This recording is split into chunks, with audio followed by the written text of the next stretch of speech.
Balka be Balka, welcome in the language of the Yagara people. We acknowledge the Turrbal and Yagara peoples as the First Nation owners of the lands of where QUT now stands. For thousands of years, the Turrbal and Yagara people have gathered along the banks of Maiwa, the Brisbane River, to share their knowledge and stories. We pay our respects to their elders, laws, customs, and creation spirits. We recognize that these lands where QUT now stands have always been places of teaching, researching, and learning. We acknowledge the important role Aboriginal and Torres Strait Islander people play within our QUT community. From Moreton Bay, inland as far as the Great Dividing Range near Warwick and Toowoomba, as far north as the Caboolture River, including the lands around Brisbane City, Meanjin. Yura yura yinala, balka bi balka, nganguru maramakoro nganya birali, nganya bayam. Welcome to the traditional country of the Turrbal and Yagara people.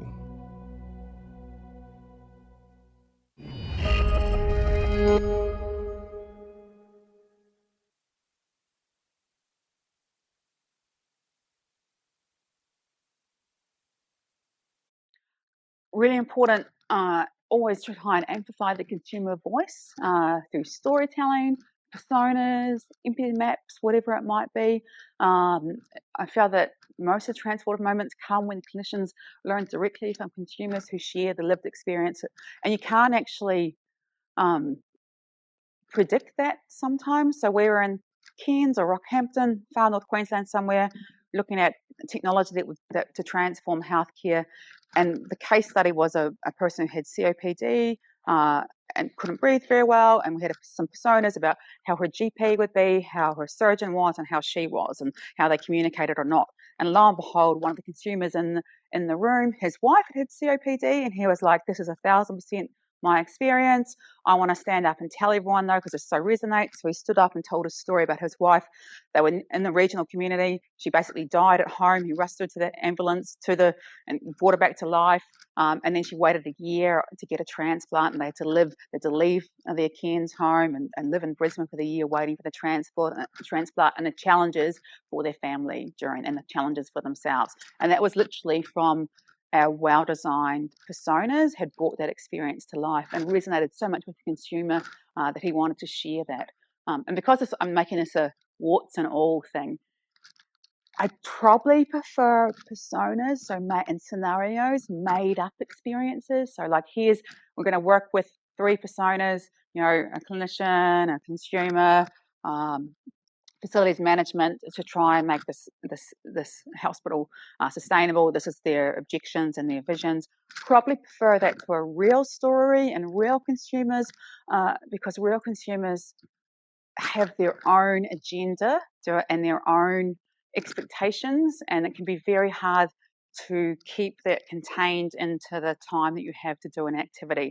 Like, so if I were going to have a real consumer speak about their consumer experience, I'd get a video, do what I mean? I'd pre-record it, or be really clear that we've got 5 minutes. And in terms of the mathematics of running a session, it can be really, because you want to honour lived experience and the voice of lived experience, but you've also got to try and stay on track, which can be really hard. And to be honest, I greatly feel that.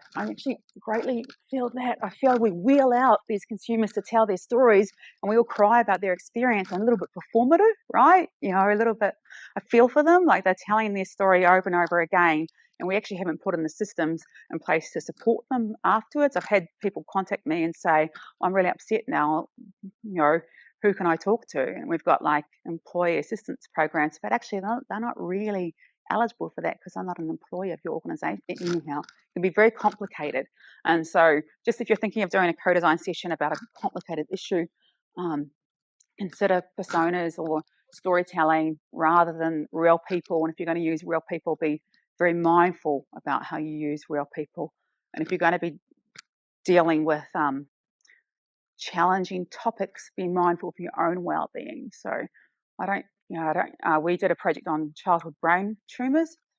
so depressing, like so depressing, right? And so I find myself driving home being immensely depressed, and I'd go home and watch Brooklyn Nine-Nine or 911, whatever it is, the comedy one, So yeah, you need to look after yourself if you are going to do complicated stuff. And here's an example. I should have pressed go forward. So here's an example of the COPD one. So we've got Dr. Shona, this is her persona, Anne with the COPD, and then Dr. Carl, the GP.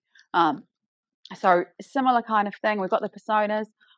Sometimes we give them to people, right? They're already pre-written. They don't have to have that much in them. Or we could ask people to make their own. That can be kind of fun too. So just a handout. These are all freely available online. If you Google like co-design, design thinking QT, you can download these templates and change them and do them yourselves. So you can, sometimes I've had people create groups, create their own personas, which you might want to do in a sustainability context. You might like, okay, get clinicians together, create your persona of a nurse who doesn't care about sustainability. They're focused on, patient care. How might we speak to them? Okay. So you can do those. And then as you're sort of brainstorming solutions to the challenge that's in front of you, I like to make it a little bit fun. So often have like little paper hats, right? And so the paper hats, each person will be the voice of that perspective. So you might be a homeless person. So at the group, there might be 6 of you, and each person will have a different perspective to speak from.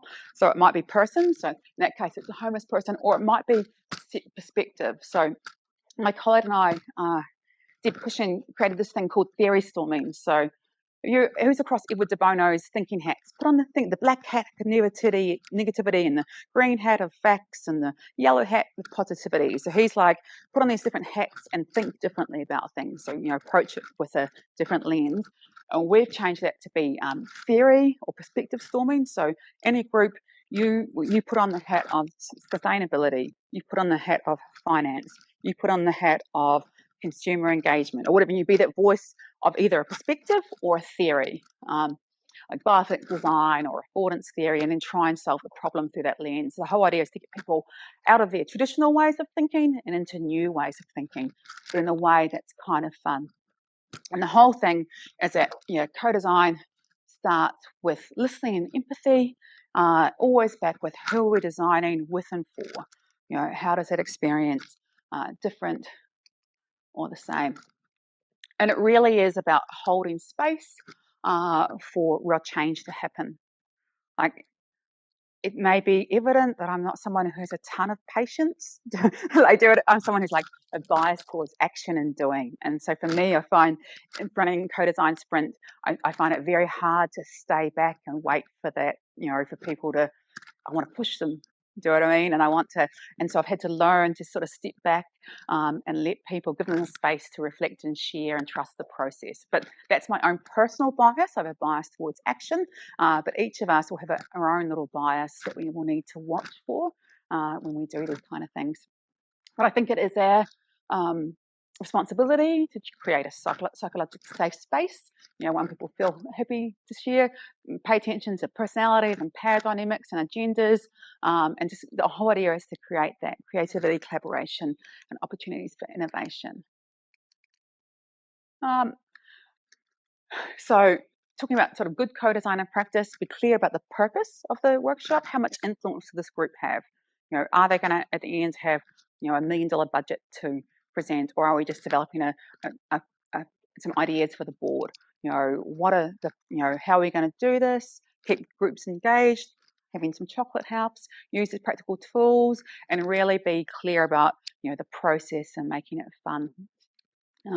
And yeah, as I said, that I'm committed to open innovation, so the sharing of knowledge, so all the stuff is available online. And I do like this, any kind of workshop, I hope to do this today. I've forgotten how I end, so we'll find out.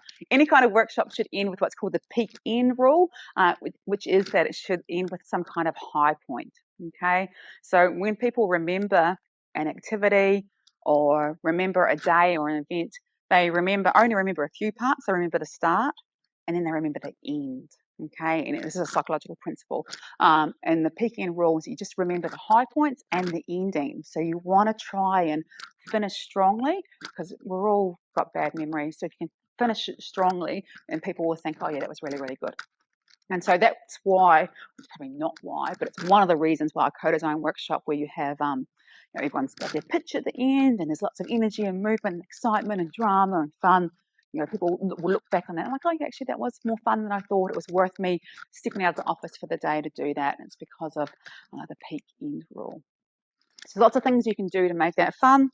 I frequently will have the newspaper headline, and have them people fill in a newspaper headline of their ideas and communicate it. Often have people rank. Then in the room, have people rank the ideas, like which is most radical, relevant, realistic, and resilient. One of the things that's been most popular, I should have brought them along, I didn't. I've got fake monopoly money. It's quite big. It's like massive. And so groups will be broken up in groups, and they'll have them operate as a hospital board. You've been given like $3 million to allocate to each project. Projects, workshop ideas are along the wall, and then they pin their money to them. But they've got to, in their groups, negotiate how that money is spent. And it's a good reminder of the challenges facing hospital boards and administrators. You've got limited money. You've got to invest in different places. How do you make that work? I've really dived deep into the process of a co-design workshop. I'm sorry. And I was just talking before. One of my colleagues is like an innovation guy. Works in Pitchland. What's that called? Silicon Valley, that kind of stuff. And so he told me about the Getty pitch. Has anyone across the Getty pitch? Yeah, which I think some guy in Melbourne made up, like Getty, Gaddie. And so the Getty pitch has 3 sentence formulas. So I'm going to give that to you in case you're ever in a pitching place. And increasingly I'll do this in I did this just recently in a co-design workshop about the future of aged care and aging. And I had them pitch their ideas using this, which is, first sentence stem is, you know how. So you know how we all want to save the planet. What we do from climate change or climate destruction, you know how we all, so you see CEO in the left, oh, hey, what are you up to? Oh, you know how we all want to save the planet from climate change. What we do is make the emissions, make the greenhouse emissions visible to everybody on the ground floor of the building, so that people will take action. You know how, what we do, so that. I really like it. It's much better than the 3-minute elevator pitch. So maybe that's a second thing I'd like you to take away: how to pitch your ideas in a really structured way. Okay. And then of course, we've done other things too. People make songs and props. And have I got a picture on the next page of a pineapple? No, but I might have a pineapple somewhere. If people brought a pineapple in for a health thing we're making. So in summary, if you're going to run some kind of co-design sprints, kind of realize that you need people to learn new things. We want people to learn across issues. Transformation is often uncomfortable, but it's essential for innovation. And we can know that's uncomfortable by reminding ourselves, who are the people in the room? What is their disciplinary background? What is the language that they speak? And of course, we can mean different languages, but I mean disciplinary languages. I don't know about you, but I freaking hate an acronym. So my 2 years in government with healthcare, it's like I wanted to make one of those little cross-off bingo cards for every acronym. Like it's really hard going. And we are like that in the university too. We have our own acronyms, but it's very exclusionary. So we have to be really careful about that. And obviously, I want people to leave being changed, being different in some way, ideally excited about the innovation that's on the table, and empowered to be some kind of change agent, and being really clear about what's happening moving forward. Okay, so the second trend I want to talk about is sort of design thinking for creative innovation. Who's sort of got a design background and knows design stuff? I'm just wondering, okay, right, half. Okay. So people often think mistakenly, design, you guys just make things. Can you make me a website? Can you make me a dress? Can you make me, what, Marianella, a chair? Yes, design does have a practical component. I think that's really good. But over the last probably 2 decades, the process of design, I would almost say the magical, creative process of design, disruptive process of design, has become more and more acknowledged, that designers are innovators and creators, and the key element of design And what unites all designers is they create something that wasn't in the world before. So something brand spanking new. So we're in a beautiful building. You used to live in the architect's imagination, right? Or the interior designers or the landscape architect's imagination. So designers create the ability to create something that didn't exist. And that is a skill that they're trained for, but it also is a personality trait. We sort of talked about people who are attracted to different careers, so they possibly have more imagination and more creativity and perhaps more tolerant of uncertainty than other disciplines, and someone who might choose to be trained as a dentist or something else, okay? So there's a different skill set that designers bring to the table, and I think that skill set is about wrangling the impossible. Does that make sense? Like being comfortable with uncertainty and not knowing, and being like, well, we're going to go somewhere, it will be somewhere, rather than here's your randomized control trial, and here's all the details, and here this person needs 10 cc's of that medication. You can see that there's a different way of approaching a problem and a different expectation. And so that's the whole, there's a great quote here about the core function of design is to disrupt, contest, invent, direct, coordinate, respond, provoke, project.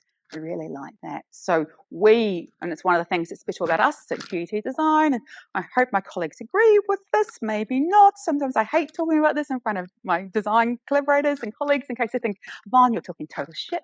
But I do think that is something that is unique about us, is that we see design as a capability and an innovation or imaginative capability, yes, alongside whatever the specific design discipline is of making and visualization. There's also that that knowing. So design focuses on uncertainty and complexity.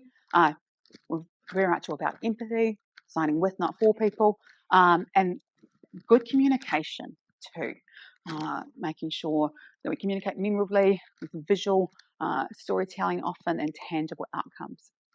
So I briefly talked about co-design before.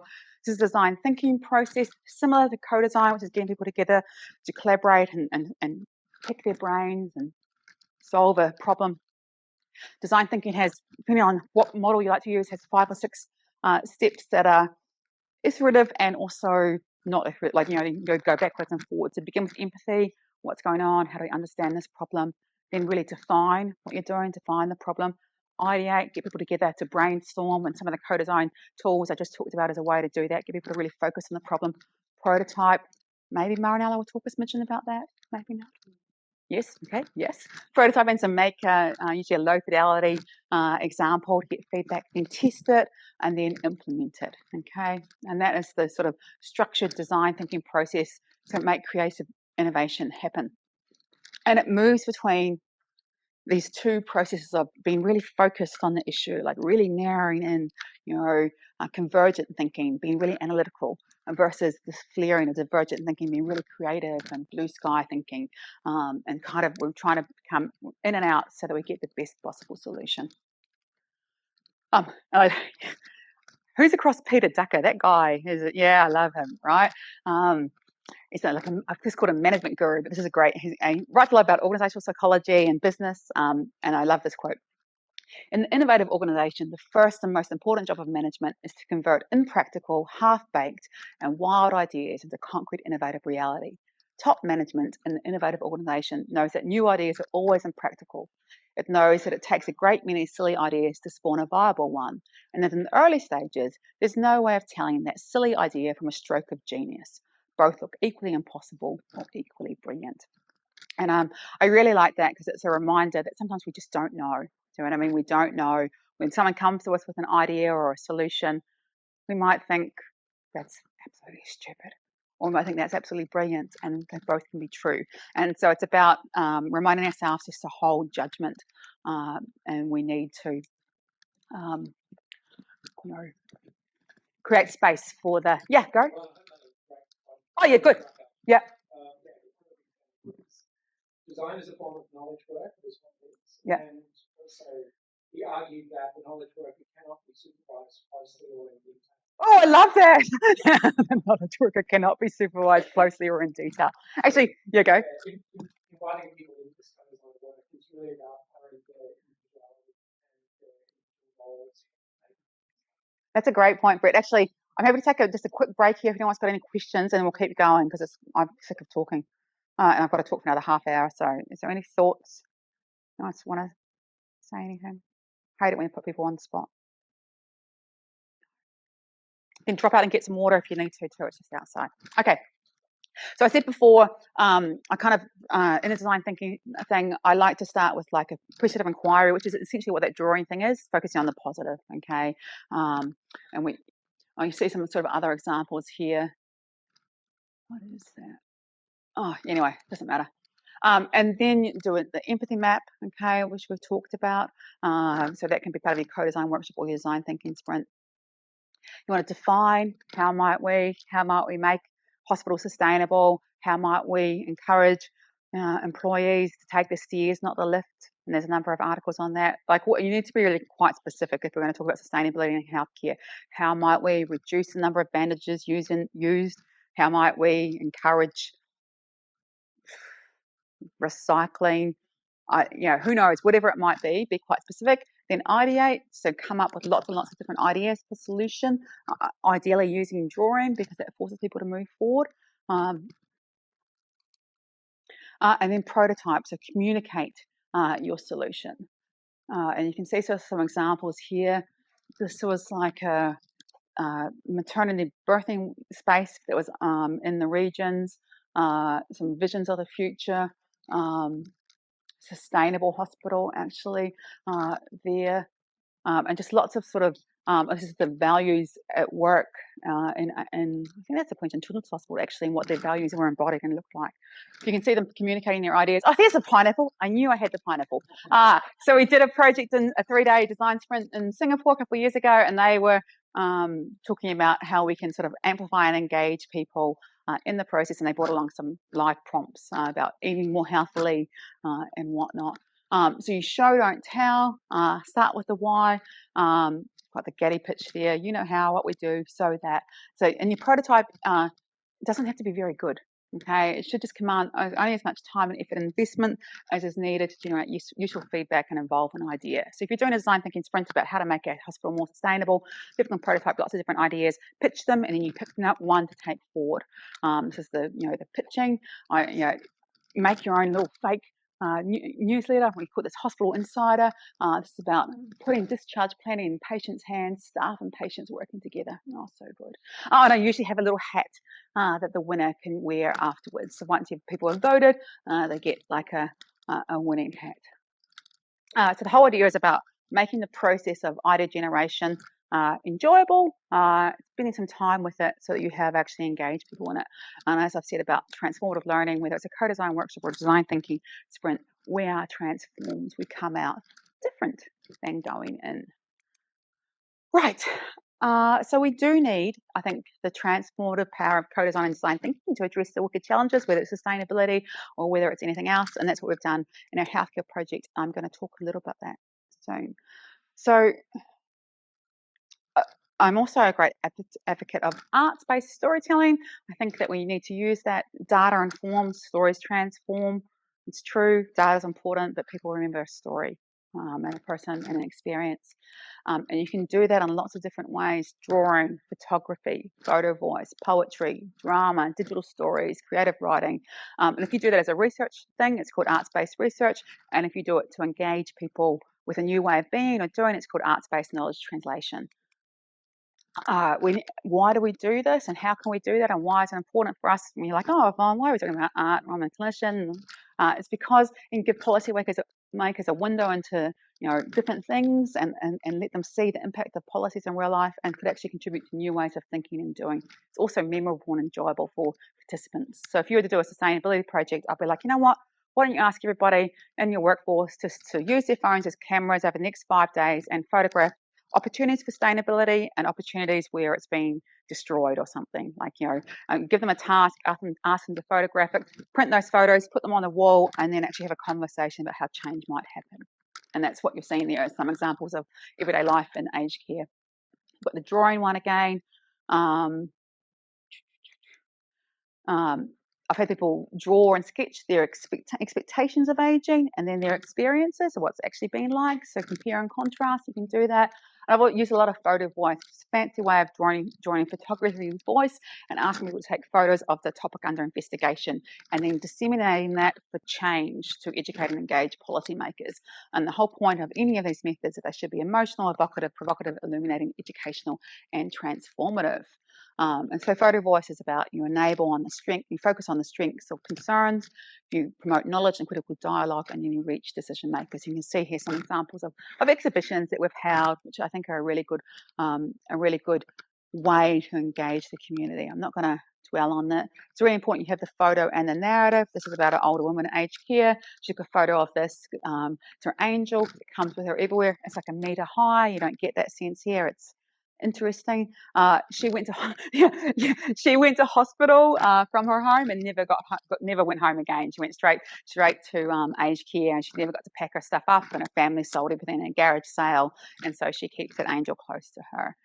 This is a resident that died, and staff took this photo. It's of red and gold balloons that they released when she died. The maroon and gold are the colours of the Broncos, Brisbane Broncos, like a rugby league team. I'm not into sports. I'm really going to screw this up. And so that's their colours, and you can see she loves them. And we have a rivalry with New South Wales. New South Wales Blues, and so they released one blue balloon as a little tease in her memory. So I think that's kind of cute. So you can do that, and then this example of Scrambled Eggs Wednesday, and then this is an example of knitting circle, feeling connected and not alone. It's been chosen in the community. And you can, if you're a researcher, you can do interviews and create poems or poem-like research poems from that. So this is an example of a transcript, so exact words from interviews. And there's a poem which just alludes to how when she was actually at home, she felt like taking her own life because she was so lonely. And now she's in aged care, and she's actually happier than she was at home. So it's a different story. So at home, I was left on my own all day alone. I thought, I'm still here another day alone. I thought, take your pills, Elizabeth, and you'll be out from stress and worry. But since I've been here, I have reason to get up, get dressed every morning. I've got, company, which I never had at home. So you can do stuff like that that can engage people in different ways. We've got the first 100 days of voluntary assisted dying here in Brisbane, or Queensland, sorry. That childhood brain tumour thing I mentioned, co-designing an app, all kinds of things. And it can be a really great way to engage people in the process. Oh, and we've made a card game. It's called Advocate. It's a card game to help people think about aged care in a different way. They're playing this game and they take on different personas, and they kind of have to advocate for the persona that they've got. And so it's teaching communication skills. So there's lots of different ways you can use to engage and educate. Put virtual reality into aged care, and we developed, Yes. Okay, so we did a play. It's a one-man play. It's about virtual reality in aged care. I'm going to hopefully press play.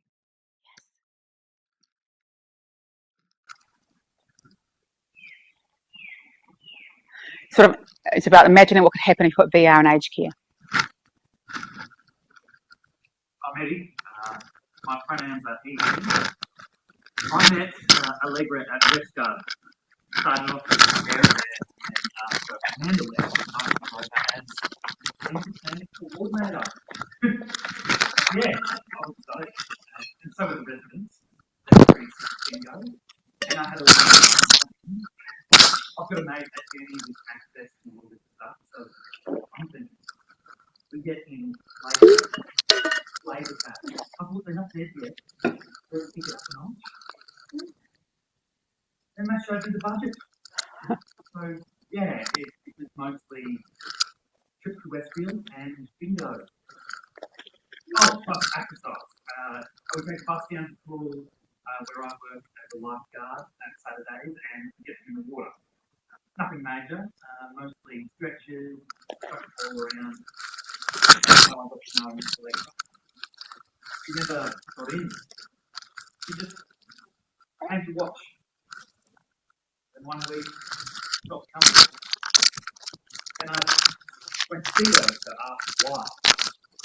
And she said she was dying.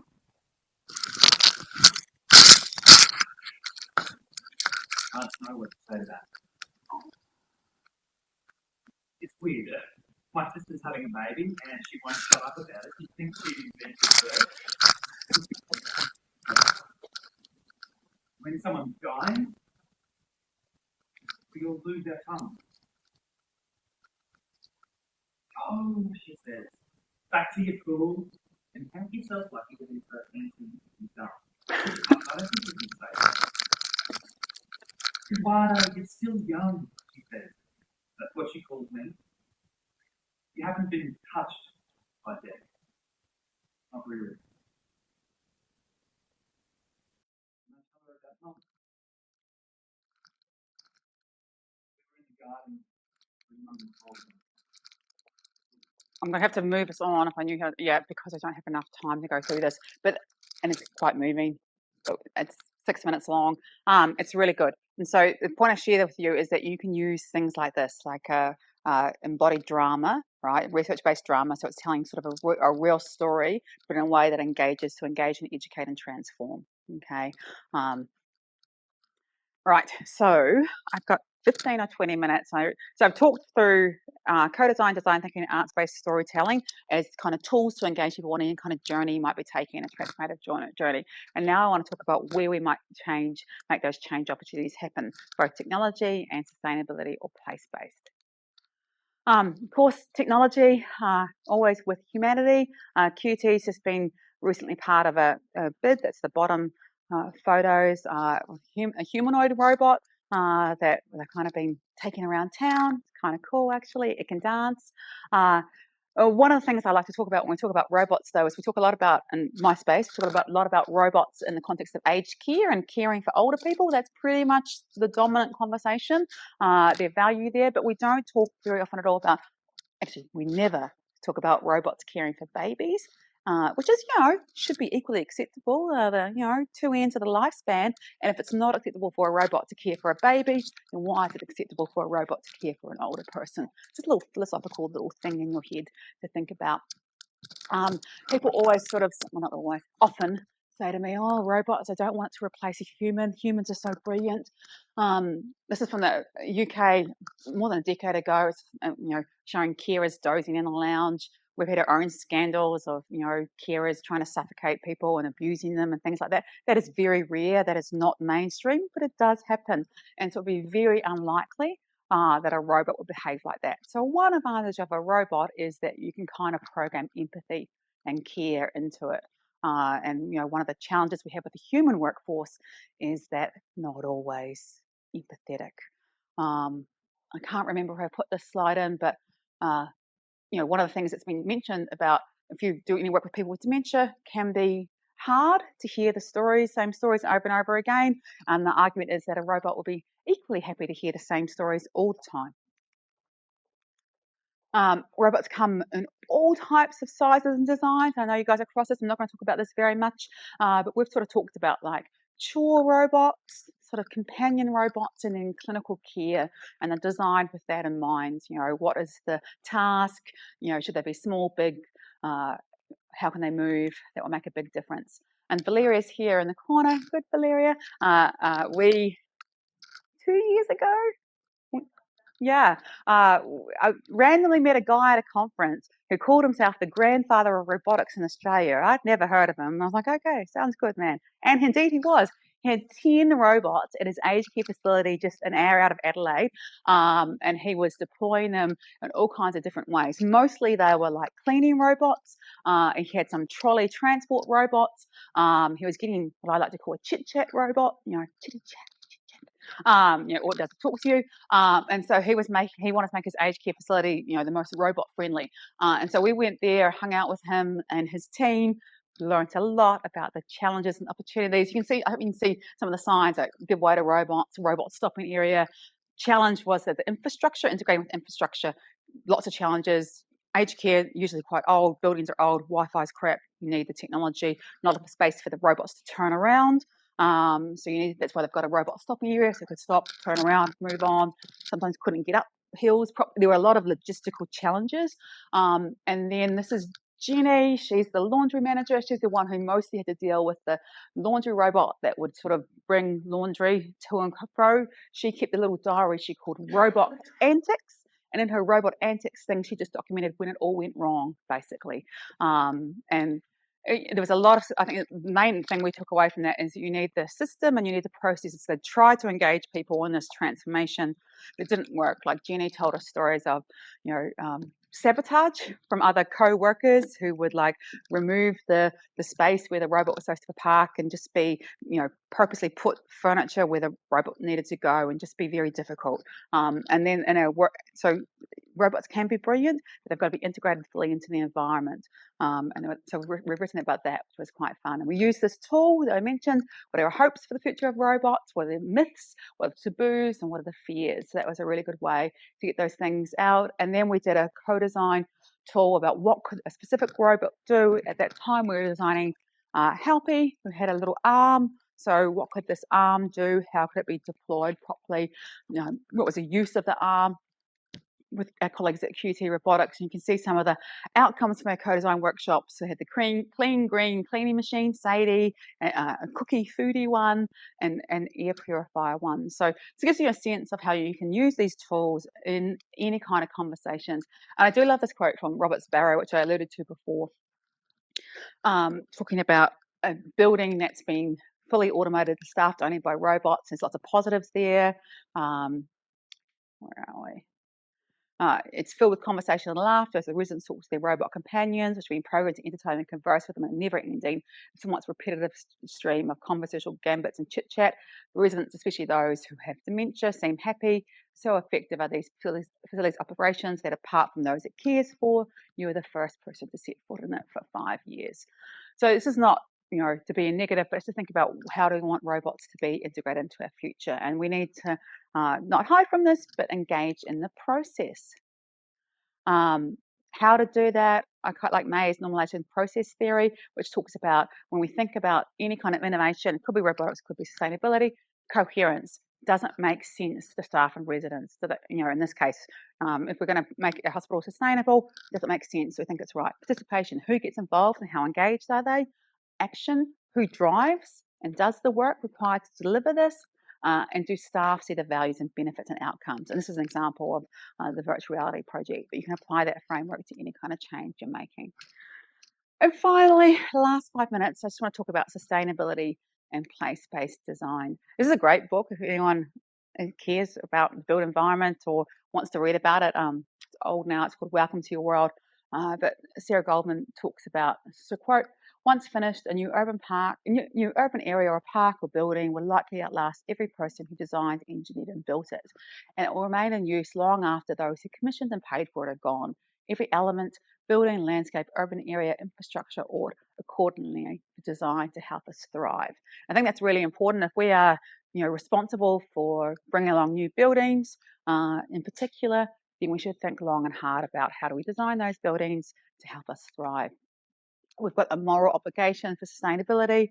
We often talk about, planet, profit, people, and there's an increasing realization that we, do need to think about sustainability and nature and our responsibility.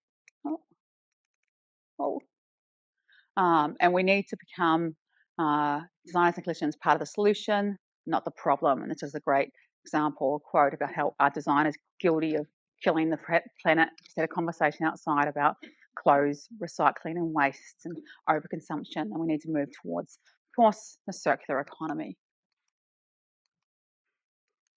Oh my gosh. I think that making hospitals more green is a no-brainer. Buildings can do more and occupants can change their behaviour. The green building movement is driven by a simple yet revolutionary idea that buildings in which we live our lives can nurture instead of harm, can restore instead of consume, can inspire instead of constrain, can make the world a better place. And we are just, I'm going to be over that way is STARS, the Surgical Treatment and Rehabilitation Service, and it's got a 5-star Green Star performance rating, and it's got lots of efficient systems built into place to make the building efficient. And that is increasingly mainstream. And of course, we've got an example in Singapore about having a healing environment through sight and smell and sound and the diversity of plants and birds and butterflies and community space. My colleague and I, Lindy Burden, wrote about how we should redesign aged care, think about biophilic design, to design with nature in mind. And this notion that actually just by choosing where you live or work, if you could choose a sustainable building, you're actually creating a more sustainable a sustainable world. Simply by choosing to reside in an aged care facility designed with sustainable, regenerative and biophilic design principles in mind, this choice might positively impact the world, enrich their own life and the life of others, for next door neighbours, the people living on the other side of the globe. So there's that notion, if we could encourage more sustainability, we could actually save the planet with our actions. So yes, we can design buildings to be more sustainable. 2, we can nudge occupants to change their behaviour. And so this is an example of a paper that looked at called TLC, turn off, lights out, close doors. So turn off machines, lights out, close doors, which made a simple change. So depending on, you can do many things like that. I don't know if you guys know, of course, you come across like nudge theory, where you can nudge people to make your so-called right choice, and simple things like pay attention next time you're at the supermarket. Actually, what do they have right next to the checkouts? They have chocolates and chips and things like that. And so a number of hospitals, alongside that, they'll have bananas and apples to try and nudge people to make more healthy choices. Okay, make the choice that you want to be easy. This is a great example of us to think about our consumption. There's an artist, Greg Segal, who's taken photographs of 7 days of garbage. So it has everybody photographed with all the garbage they use around them. You could do that in your hospital or healthcare systems. Ask wards, or take 1 day of garbage and do an analysis, make it creative or fun. There are a lot of things you can do to help people think differently. I love this poem about waste, the girls with those jars. I'm always amazed at those zero waste girls with their mason jars and their big proclamations. Here is all the trash I generated last year, and inside each jar is a tiny jumble of twistums from the broccoli, a few of those little plastic tabs that keep the bread bags tight, and a colourful array of produce stickers. Although I'm a bit sceptical, I do appreciate that they give a damn, and I thank them for making me think. What if at the end of every year we all had to show the world how much trash we created? Would we shout so loudly? How big a jar would we need? It's kind of something to think about, right? I sometimes think about that when I put out my rubbish out every week. And my colleague Deb Christian and I wrote a book called Redesigning the Unremarkable, where we looked at 10 unremarkable elements of the built environment and redesigned them to be either more sustainable or more playable or more biophilic. So we looked at from stairs to chairs to, we didn't look at hospitals, unfortunately. We did look at shopping centres and parking lots. And here's a sort of example of the rubbish bins that we looked at. So I guess what I'm trying to say is that we can redesign anything to be more or worse, yeah, that's the right grammar, better or worse for our planet, okay? So here you can redesign rubbish bins to kind of trigger better behaviour. So one's kind of like a little bit funny. I'm not trashy, my dear, I recycle, kind of an art deco kind of theme. This I super love, and I want to see this in real life, and I have not.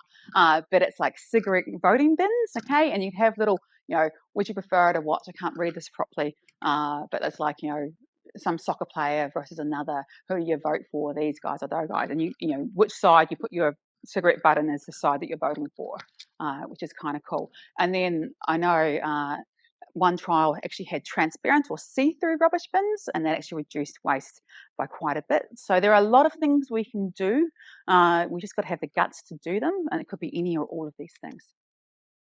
And of course, here in Brisbane, to be praised is Mater Hospital's room service, is what they call it.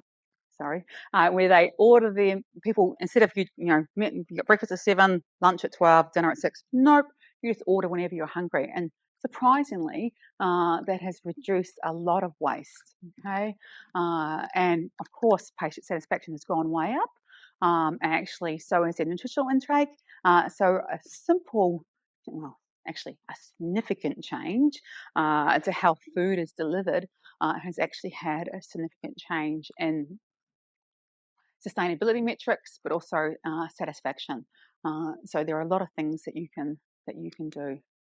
And you can do it as part of a team, be part of a community, such as the Global Green and Healthy Hospitals Network, which is all about how can we come together to think differently about what can leadership do, what can we do in the areas of waste, energy, water, transportation, food, etc. What are the tools that we can do? I alluded to this before. If you were to bring people together to do this, you know, if you're like, how do we redesign our hospital to be more sustainable? You can do that with the different lenses that we talked about.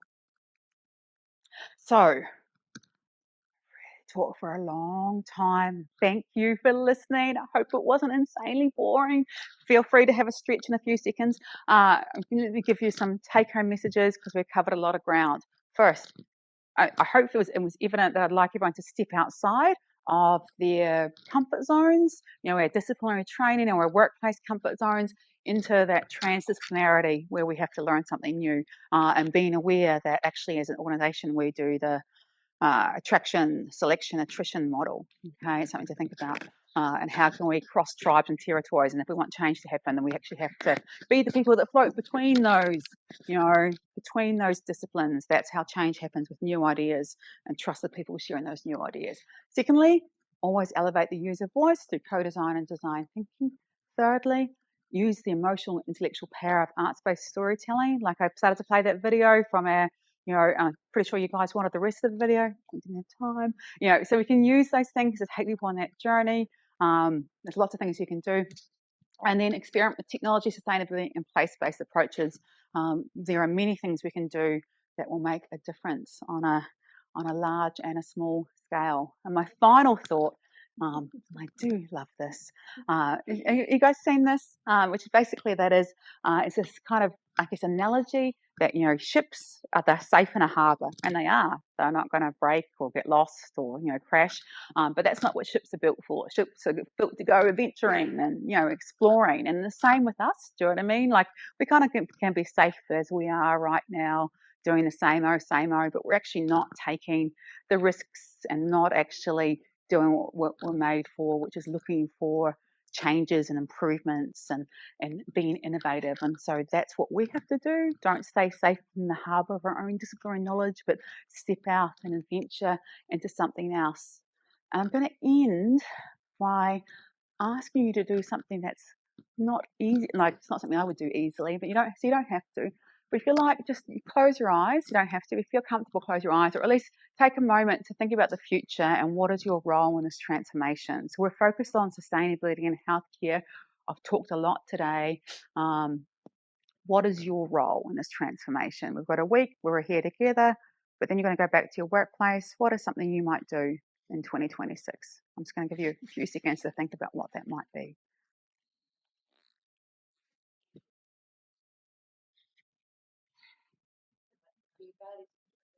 That's a brilliant question. So the question is, how do we make sure we do good empathy, or the empathy is kind of accurate? And that's where your job of creating the personas, making them research-based or practical-based, so that you're the creator of the experience or the creator of the workshop experience. So it is kind of your responsibility to ensure, if you're going to give them, so empathy, usually you'd give them, depending on what the topic is, you know, 3 personas. It might be a nurse, a consumer, a doctor, and you would have typically have written those personas. They often be evidence-based, so put some facts in there.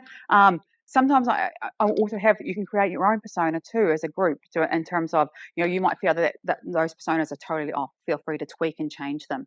The idea is to try, and even if you fail at it, it's actually, I think that's okay. Try to get people to step out of themselves into another's experience. I would usually have a big group, you at least this size, and we'll all get different ideas, and that kind of gets to what you're saying, is that empathy it's an imperfect tool. We can't force people, and it's almost impossible to encourage people. You're never going to know what it's like to live in someone else's lived experience. Like, I think that's pretty much almost impossible, but we can try, and I think the trying is important. Yeah, I don't know if that answered your question. What was the second one?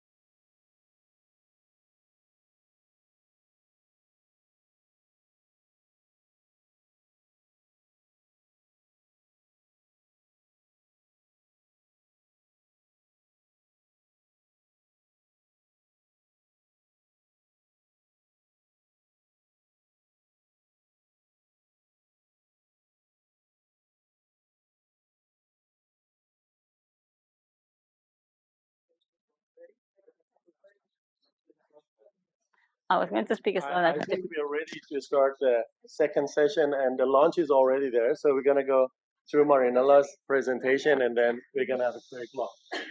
So if I can have everyone's attention, and you can go back to your seats, please, then we can continue with the second half of our program today. Thank you. And Marianella, thank you.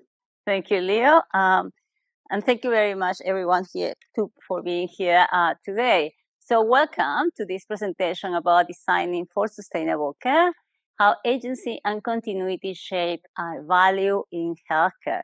And my presentation is a lot shorter than Evonne's presentation that provided a lot of content about co-design and how design does work in healthcare systems. My presentation is more about the sustainability aspect and really talking about one particular project. So this presentation is going to walk you first through an idea that I would like to explore with you, then apply this to a case study. And at the conclusion of my presentation, if time permits, then I'll show you the behind the scenes of the project and the research process that was conducted, which really didn't fit very well into the type of presentation that I'm bringing to you. So to start, I would like to thank Evonne for the presentation that she delivered and bringing us to the different definition of what design is. Instead of the process, is about what design can do in healthcare, about disrupting, about contesting, about inventing, directing, coordinating, responding, provoking, and finally delivering a project. Many times we confuse the word design by the outcome of it as an object, as something that we can see and touch, a tangible thing, and we don't think about it as a thinking process, a process where we consider different elements in the work that we are doing. So before we start, I would really like to begin by briefly situating where this work comes from. I am a design researcher. I have an industrial design background. And I work in the intersection of design, health technologies, healthcare systems, and person-centered care from a human-centered design approach. Much of my work focuses on how people engage and how people and communities engage with their health over time, and how design can support agency, continuity, and sustainability within healthcare systems. So in that respect, I've worked around many different projects with consumer advocates, working around PPEs, working with the different health technologies, including the use of sensors, how we can think of human performance or biometrics in relation to health. But what I bring here is a little bit more theoretical in relation of how even at that level of making, manufacturing, prototyping, and thinking at on the ground level applications, how we can think of sustainability as something that is relational. So today I will share the insights of one of those projects. Is the one about redesigning a supply chain for the manufacturing of food orthotics for metro and regional Australia. That also including work with First Nation community. And of course, this presentation is to open the opportunity for a conversation. It's about exploring. It's about thinking about how agency and continuity can shape long-term value and sustainability in healthcare. So again, first part is a little bit of exploration about this concept. The second part is the application to the case study. And at the end is the behind the scenes images to look more at the process. Okay, so when we talk about sustainability, what do you think about when we talk about sustainability in relation to healthcare systems and design? Usually, very often, we talk about optimization. We talk about environmental outcomes, right? We talk about efficiency, right? And of course, I think Evonne also presented all 8 different global sustainability goals. All of those are priorities, and all of those are metrics that matter. And a very recent review of the healthcare systems in Australia revealed that we are targeting many of those metrics really well. But they don't tell the whole story. Design in healthcare is about working with people. And this is the part that I would like to explore today. So, it is worth asking a very simple question. Who is sustainability actually for? What do you think? Is it for the metrics of the hospital? Judy? People, yes, of course, people. And so we have people here on the slide. We have the patients, the families, the carers. We also have the healthcare workers, the clinicians, the surgeons. We have the hospitals themselves, the administration, right? We have the infrastructure, the technology. But we also have the people that need care long after they leave hospital care.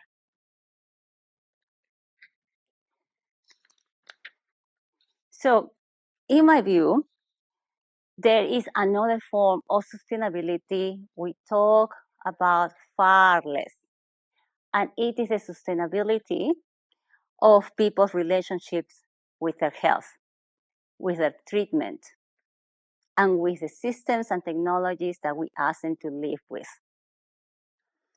It is not about or only whether care can be delivered, but it's whether care can be sustained. So in my work, I think of sustainability as relational. And you can hear from what I'm hinting here, with people at the center of everything. Healthcare is sustainable when people can connect with their health over time, without burnout, without dependence, and without disengagement. So that is not just a soft issue. It is something that is hard to measure, but it's not a soft issue at all. This is where systems either hold or quietly lose people.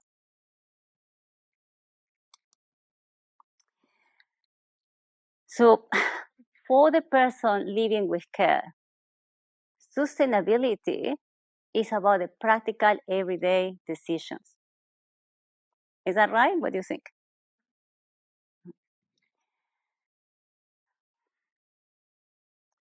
Can I live with it? Can I pay for it? Can I adapt it? Can I understand it?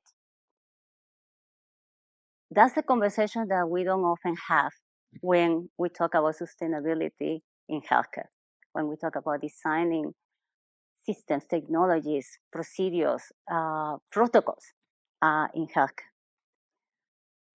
So if care doesn't make sense in people's everyday life, then it slowly disappears.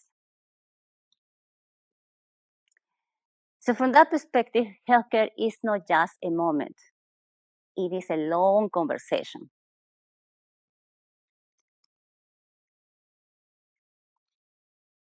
So in our design lab research, throughout the many different projects we do in anything related with people's health, healthcare, clinicians, technologies, robots, etc., we often find that when care becomes hard to live with, it rarely fails all at once. It fails slowly. It fails through delays, through breakdowns, through workarounds. And like when we go to the GP, we know we have something, but they don't believe us for some reason. Or we know there is something that is bugging us, and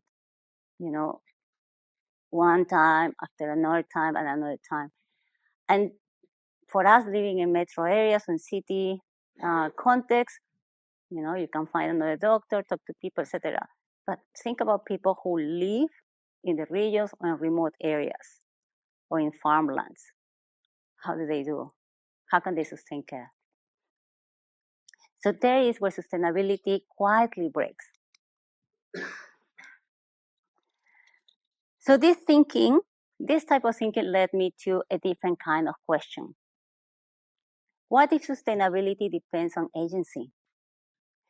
What if sustainability in healthcare depends less on optimization and more on whether people can exercise agency with the systems that we design for them, with the technologies that we ask them to use?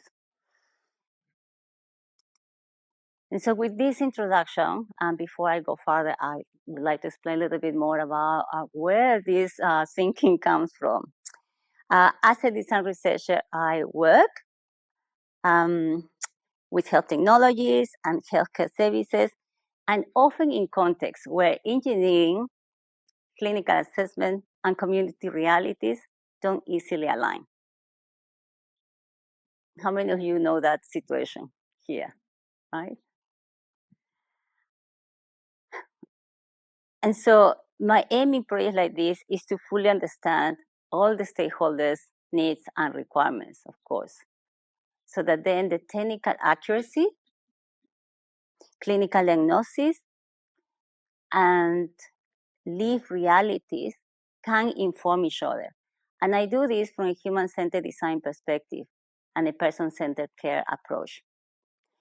So let me show you how this looks like in practice. So here comes the second part of the presentation. It is this case study, the Cooperative Research Center project, design-led advanced manufacturing of smart orthotics for remote Australia. This is a project that lasted a little bit over 3 years. We just completed that last year.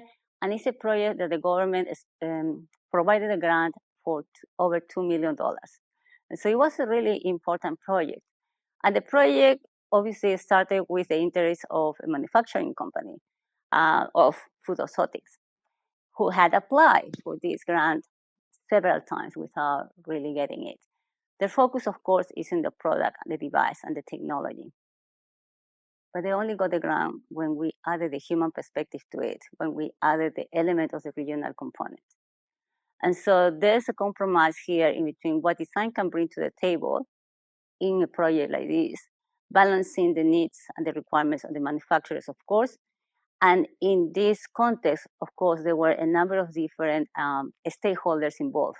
Beyond the community and patients, there were allied health clinics, there were Aboriginal community clinics, there were metro and regional hospitals, and the parish as well. So I'll tell you a bit more about that, where I am with my thing. Oh, yeah. So this project focused on the design of the supply chain for smart orthotics, supporting people in regional and remote Australia. It connected manufacturers, metropolitan, allied health clinics, hospitals, indigenous communities, podiatrists, patients, and communities, often separated by significant distance. And distance here was the key challenge. What made this project even more challenging was that it was not really about the technology. So while the project started with a big interest on the technology, the manufacturing, the innovation ahead, the challenge was not the technology.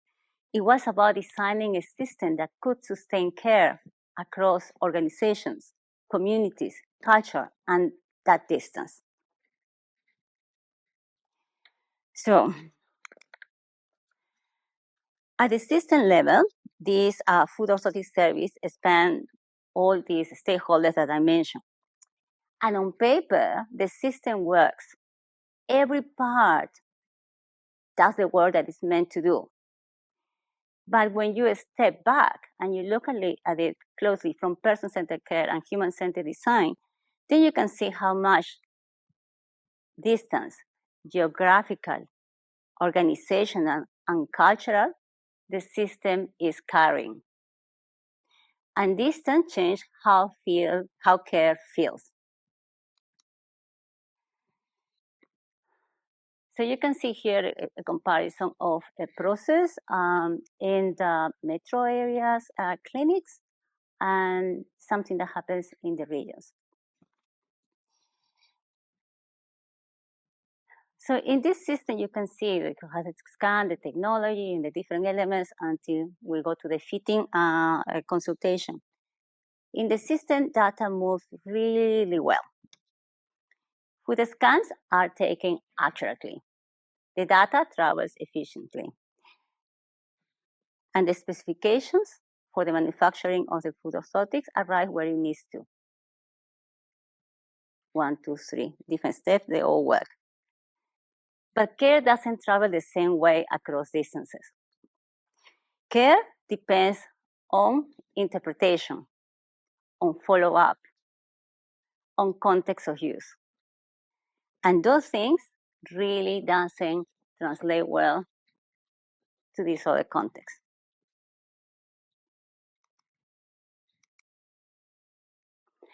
So in our study, very early, we understood that in the system, of course, the technical components supported the clinical workflow. Very well known.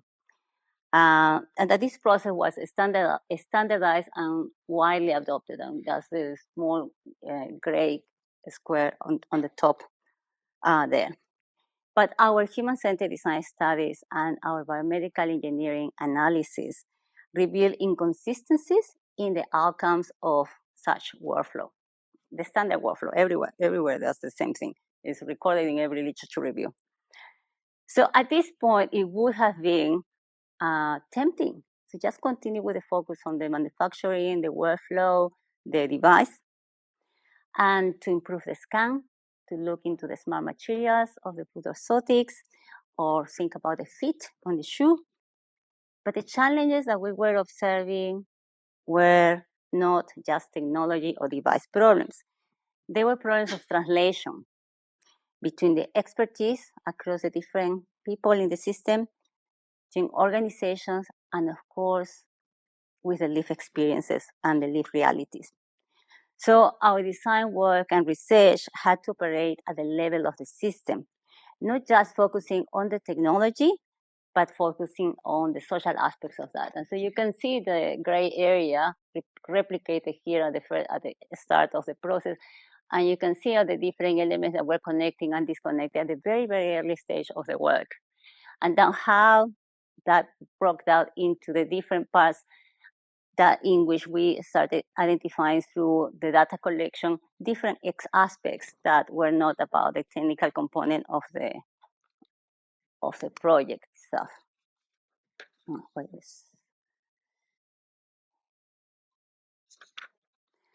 So in this project, we established 2 studies across the 3 years. The 2 studies ran in parallel and were meant to inform each other. And of course, my research aim was to connect the different forms of expertise so that throughout the iteration phases of this project, we could come into an integrative approach, more cohesive, that translate knowledge into something that the manufacturer can actually apply. So with biomedical engineers, we examined the scanning accuracy, how bodies were translated into digitized data. With the design researchers, we work with the manufacturing and the smart manufacturing aspect of it, and we follow how the data became geometry for production, for manufacturing. With clinicians, patients, and communities, we look at how this service was actually experienced. And this approach provided an end-to-end view where the different aspects, the different issues that were really the aspects that we could solve from a design perspective surface. And so in the screen, you have the QT design team. And I was very proud and fortunate to have an all-female team. And of course, the other areas here, different stakeholders in the project, including the regulatory and the ethical framework for it. So we had ethics approval from the university, from the regional hospital, from the Aboriginal clinic, and of course, we have governance to be able to communicate and share that data across the different organizations participating in the project. Many times it is said that academic work takes long in the context of commercial projects, but I have to say that the ethics within healthcare systems took over a year in being approved. So you can see that we had deliveries. We had to deliver a number of different elements of this project each of the years, and we have to adapt as well as we went, right? So the realities of working with health as also another important element. So, okay, this is just a little segment of how data from metro areas was converted into something that we were able to do analysis with. And this is some data from a regional, the work that we did with regional communities. And as I promised, at the end, I will show more of that. But for now, I just want to show a pain point. So this part shows a moment where the system began to show its limits. A consultation goes well, a scan is taken, the data looks right. But then the waiting begins. We're talking about food authorities. In metro areas, this is a process that traditionally takes about 2 weeks. In regional communities, it can take between 3 and 6 months.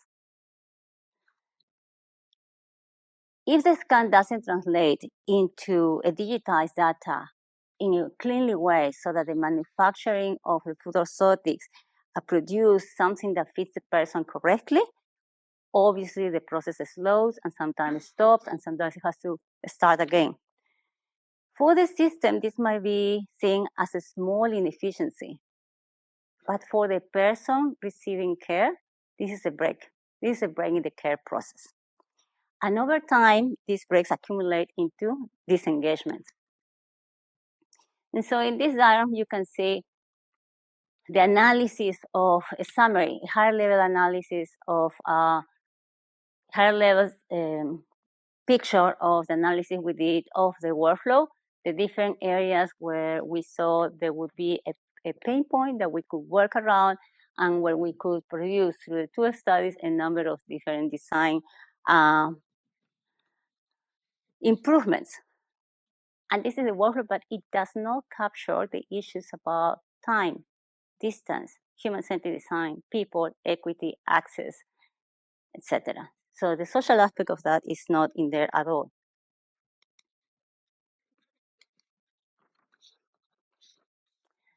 Okay, so at this point, we realized that optimizing the existing supply chain wouldn't really address what we were seeing, the different challenges that we were listening, observing, experiencing.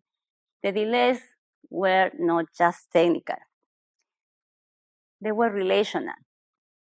So the design research question for this project changed. It had to shift. Instead of asking how the supply chain could be made more efficient, we asked, where does care actually live? Where does care already live in the community that we were working with, the regional community, and in the metro patients, in the context of the metro patients? So through design, through co-design with the community, we began working with the indigenous community, of course. And there was an Aboriginal indigenous clinic, and of course there was a Catholic parish providing support to the groups of men and women of the community, different kind of support for them. The clinic provided the healthcare service touchpoint, but the parish provided a different space, a space for people to gather, to share knowledge, and to support each other. And through the work, we identified that that connection was very, very important if we wanted care to be sustained over time for the people in the community. So by working with both spaces, we were able to reconceptualize how podiatry services could become more than appointments, but something that people could adopt as part of their everyday life.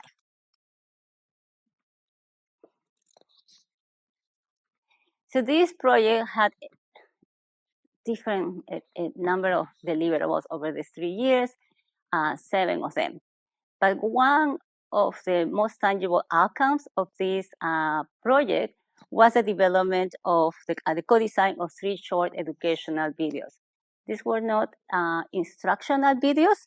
They were designed to support the confidence, the understanding and ongoing engagement of the community with the food care services. And that is very important because perhaps my images and after this, the conclusion of these slides will tell the story better. But in the remote community, of course, we have a very large population of indigenous communities, 8 different clans, with different knowledge and different attitudes in terms of beliefs, in terms of health and food care. And so these videos were very, very important in order to really help develop their understanding of how healthcare services and their cultural knowledge could come together and how it could support their work, their health. For those videos, we went to the riverbed. We talked to the people there. We went to the diversional center. There we observed the realities of the different communities, groups in those areas. And then we were able to identify really the different needs in relation to what is it that they experience and expect and believe about health services, podiatry services. So the videos were meant to produce this kind of interface to help them access those healthcare services for those who were already attending a little bit of those services and for those who didn't want to. So these videos show a little bit how sustainability could be built into services before outcomes are measured. So this project was just completed. We have one PhD student. We have one PhD student, biomedical engineering, completing her work with assessment of the different scan technologies, and just software being implemented by the manufacturing company. And so it doesn't really show long-term outcomes yet, but there are signals of how design can be capable of supporting the healthcare system to improve or enhance approaches to sustained care. How design can make care pathways become more clear, how design can help engagement become more local, and how design can make or facilitate knowledge to be held closer to where care is lived. And so all these things are necessary conditions for healthcare outcomes to really emerge over time. So where is value created? In my personal view and from the experience of my work of value-based care, sustainability is not just created through outcomes or efficiency, but through reducing the risk of disengagement, of rework, and of service breakdown over time. And so what this work shows is how designing for agency and continuity creates conditions for long-term value and sustainability. So based on this short presentation, I would like just to offer you 3 different principles supported by this work. So principle 1, design for agency, not just accuracy. In health technologies, in this case, we're talking about the scanning technology, digitizing bodies to make them, for smart manufacturing. Of course, accuracy matters. It's quite important. But accuracy alone doesn't sustain care, as I'm explaining through this presentation. If people can interpret and adapt and act on what those technological systems are offering or telling them, of course, engagement erodes over time. Sustainable care begins with agency. Principle 2, sustainability lives in relationships, not systems, or not only systems, I should say. Care lasts when it is embedded in trusted relationships between people, professionals, and communities. And as you can see, this project really didn't add more infrastructure. The workflow is already there. The scanning technology keeps growing, etc. The smart manufacturing of the food orthotics, of course, keep changing. But it's the interface with people that needs that support. So the project did not create more infrastructure, but instead it strengthens the relationships that already sustain the community in relation to the care and enhance the interactions of the different experts with the workflow. Principle 3, designing at the level where care breaks down. And so it brings me here to maybe share the idea with you. Where does the most powerful design happens? It doesn't really happen at the endpoints. It happens in the spaces in between. It happens where care slows down, where care fragments or loses meaning. So this is where sustainability is either design in or design out.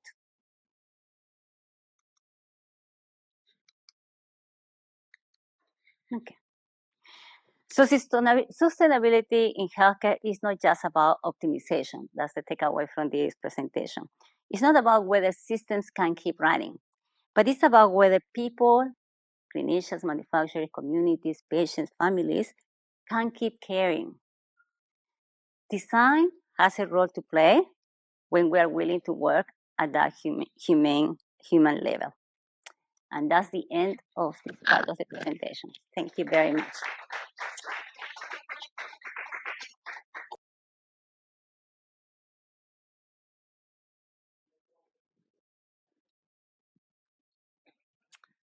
Hello, everybody. I think this is the group for this morning. It's great to be here. My name's Professor Cori Stewart. I'm the CEO of the ARMHub. I'm going to do this a bit storytelling because a lot of the team from Dubai have now seen the ARMHub, seen and heard about some of the things we've done. And just before I do the welcome to country, I just wanted to point out this artwork here, which is iconic in the Dubai skyline. This took up quite a bit of our time because our company next to us at UAP was asked to put in a submission for how they would manufacture it. Ultimately, they didn't, but we went through a lot of iterations about how we could use robotics, automation, and augmented and virtual reality to create this using innovative techniques. And when they figured out they didn't quite have the technology yet in hand, and they'd have to do it all by hand, mostly in China, they didn't end up tendering. But this is the kind of capability now that they would be able to do fully automated. And I just saw it in our little briefs. I thought I'd talk to that because I feel like I spent a lot of time on that artwork by proxy. So before I get any further, I'd just like to acknowledge and pay my respects to the First Nations people, the traditional owners of land in which we are here today. It's the Turrbal and the Yagara people, and acknowledge their elders past and present.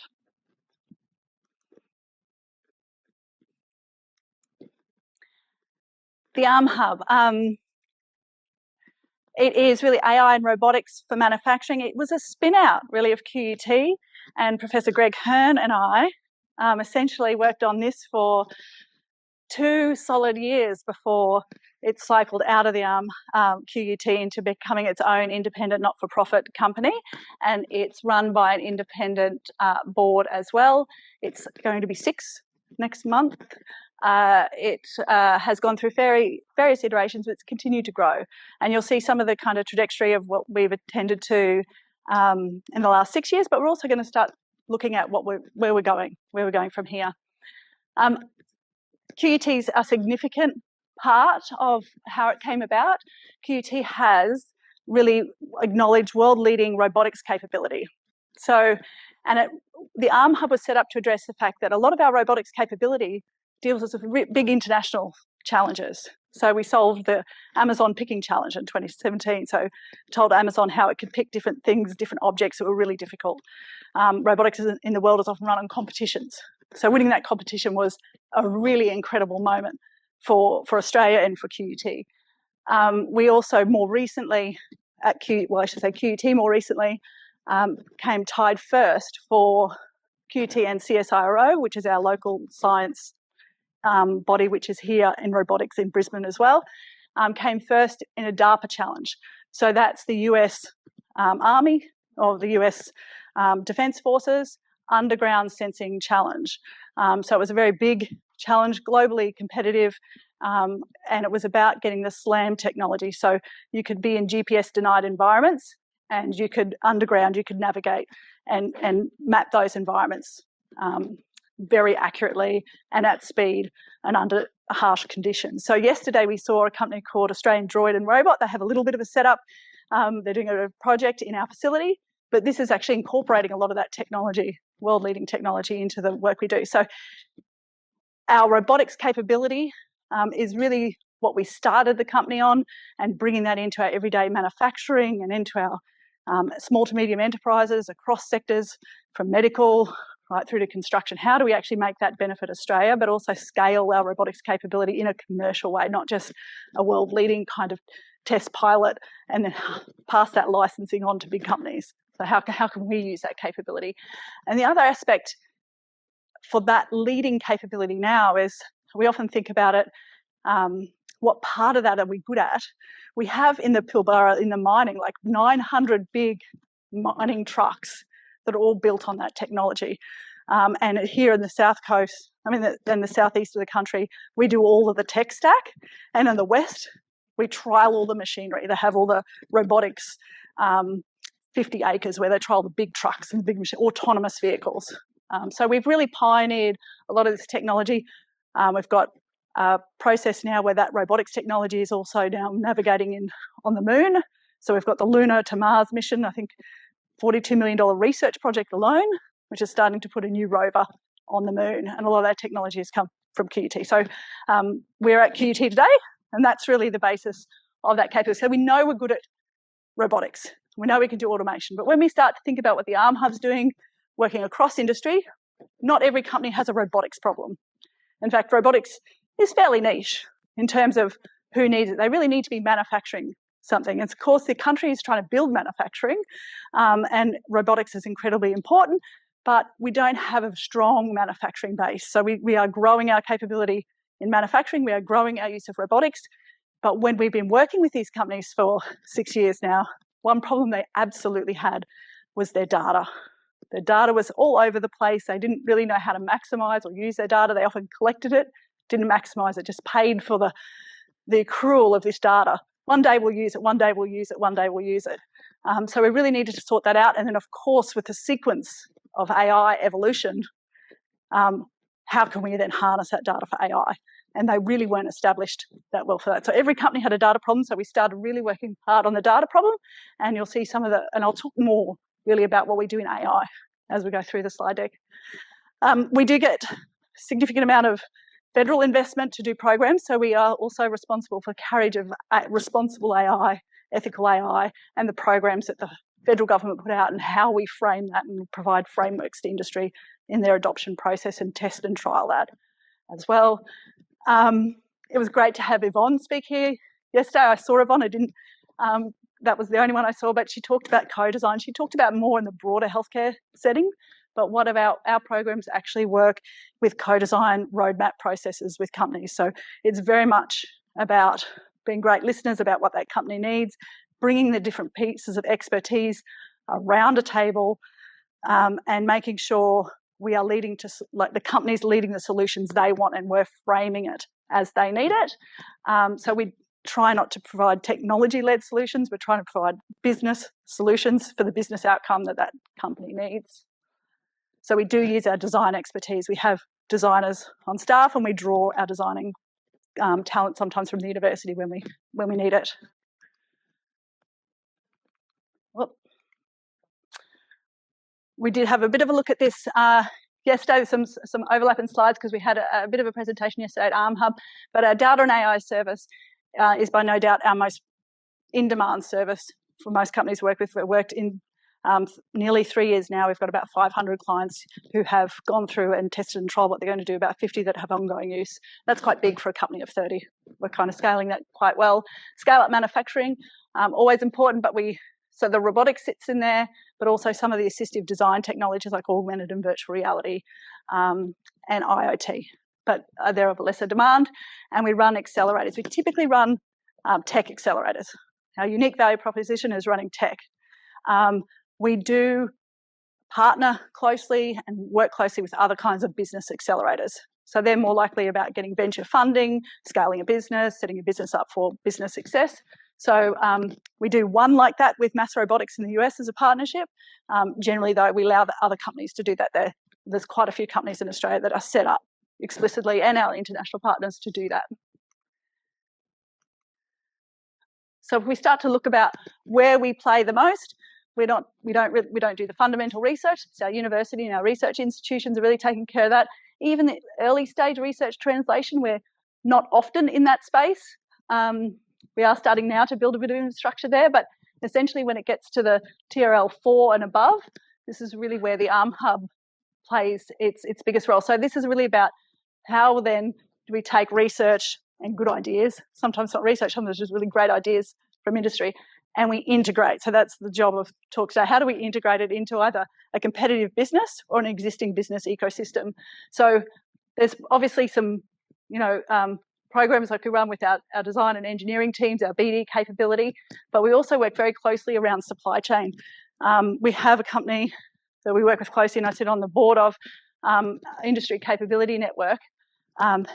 It is 30 years old in Australia. It runs major supply chain programs, so it takes all of the big procurement, multinational companies, and any Australian federal government funds from defence, and it chunks them down into work packages and makes them available for a supply chain. So that's how we get sovereign supply chain capability built into our projects. Otherwise, most Australian projects would be outbid by international companies. So it's a way of making sure we're building up local capability. That was a capability that we actually, process, how it's run in Australia, we exported and we built up for the Paris Olympics. And they're now, scaling their capability in an industrial sense, but on the basis of the Olympic Games there. And we are now working with them on our games for 2032. So it is actually quite an asset, and sometimes I think in Australia we forget it just because it's an old capability. It's actually one that's actually quite rare internationally. So we are quite good. So for instance, if Australia decided it wanted to do wind turbines, which it has looked into, they would run major supply chain. Which companies could do it? How would they do it? What capability they have? What do we need to bring in? And how would we break down the packets to build the capability locally? And what could be brought in internationally in contrast. And of course, working with our government bodies is something we do a lot of, and partnering internationally and trying to create platforms for our companies and our teams and our expertise overseas in terms of how can we partner and do a win-win in terms of accessing new markets and new capability. So often bringing capability in as well. So that's the role of the ARMHub. Yesterday, I was asked about our membership model. So I just thought I'd throw this one in. We do have a corporate membership partnership, a membership model. We've called it a corporate membership because in Australia, what we've found is the smaller companies don't want an ongoing membership. They just want us to solve problems. We found with the bigger corporates, so they tend to want to have a partnership, want to be visibly partnering with us, but also want us to help them think through all of their problems first. So they don't necessarily know how to scope a problem. And it was interesting, yesterday we talked about, you found it sometimes the other way around. But this is just one of the checklists there. I'm happy to share the documentation. I did find it. I noticed it wasn't on the website. You alerted me to that. But we do break that down and we offer a corporate membership.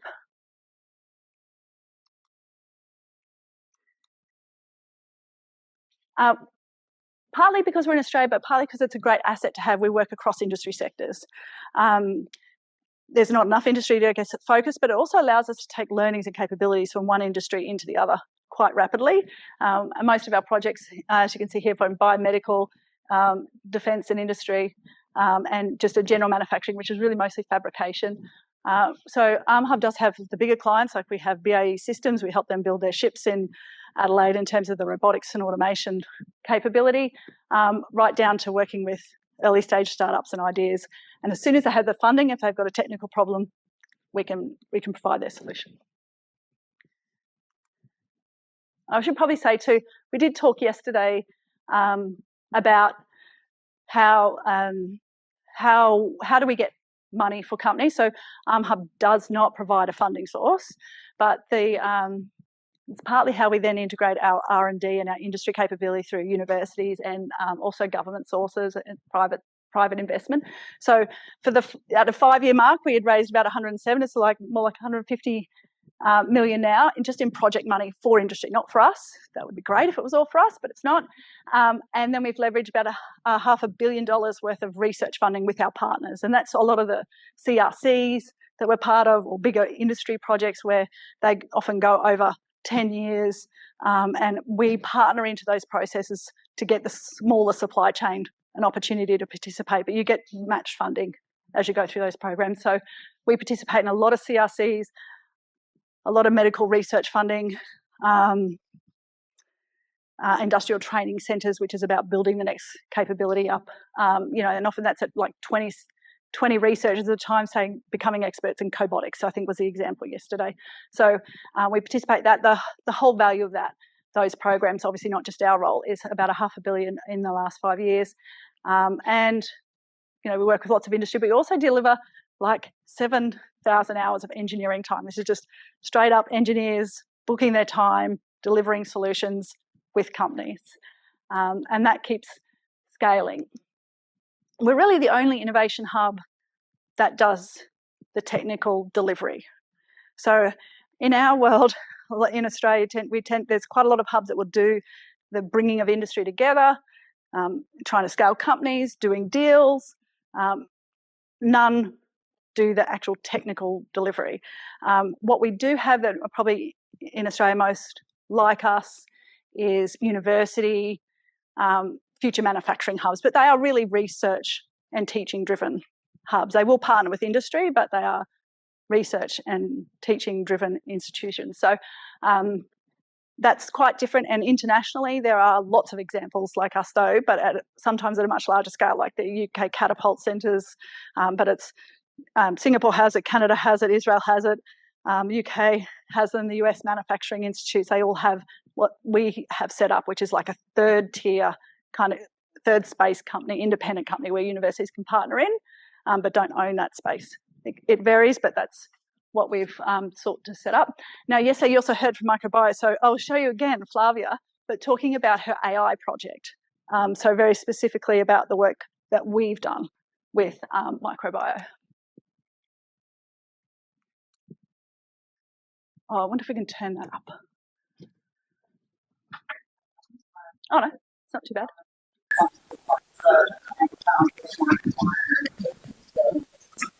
So Microbiome is a medical biotechnology company, and it develops diagnostic tests for infectious diseases. Our flagship product is our text product right now, but we have many other products in the pipeline of development. So we not only design, develop and validate these tests, we obviously take them through the regulatory pathway. So for example, our sepsis product is CE marked. We're in the process of preparing for FDA approval as well. But we also manufacturing. So we've actually set up our own sovereign manufacturing of our entire range of products in-house here at the Translational Research.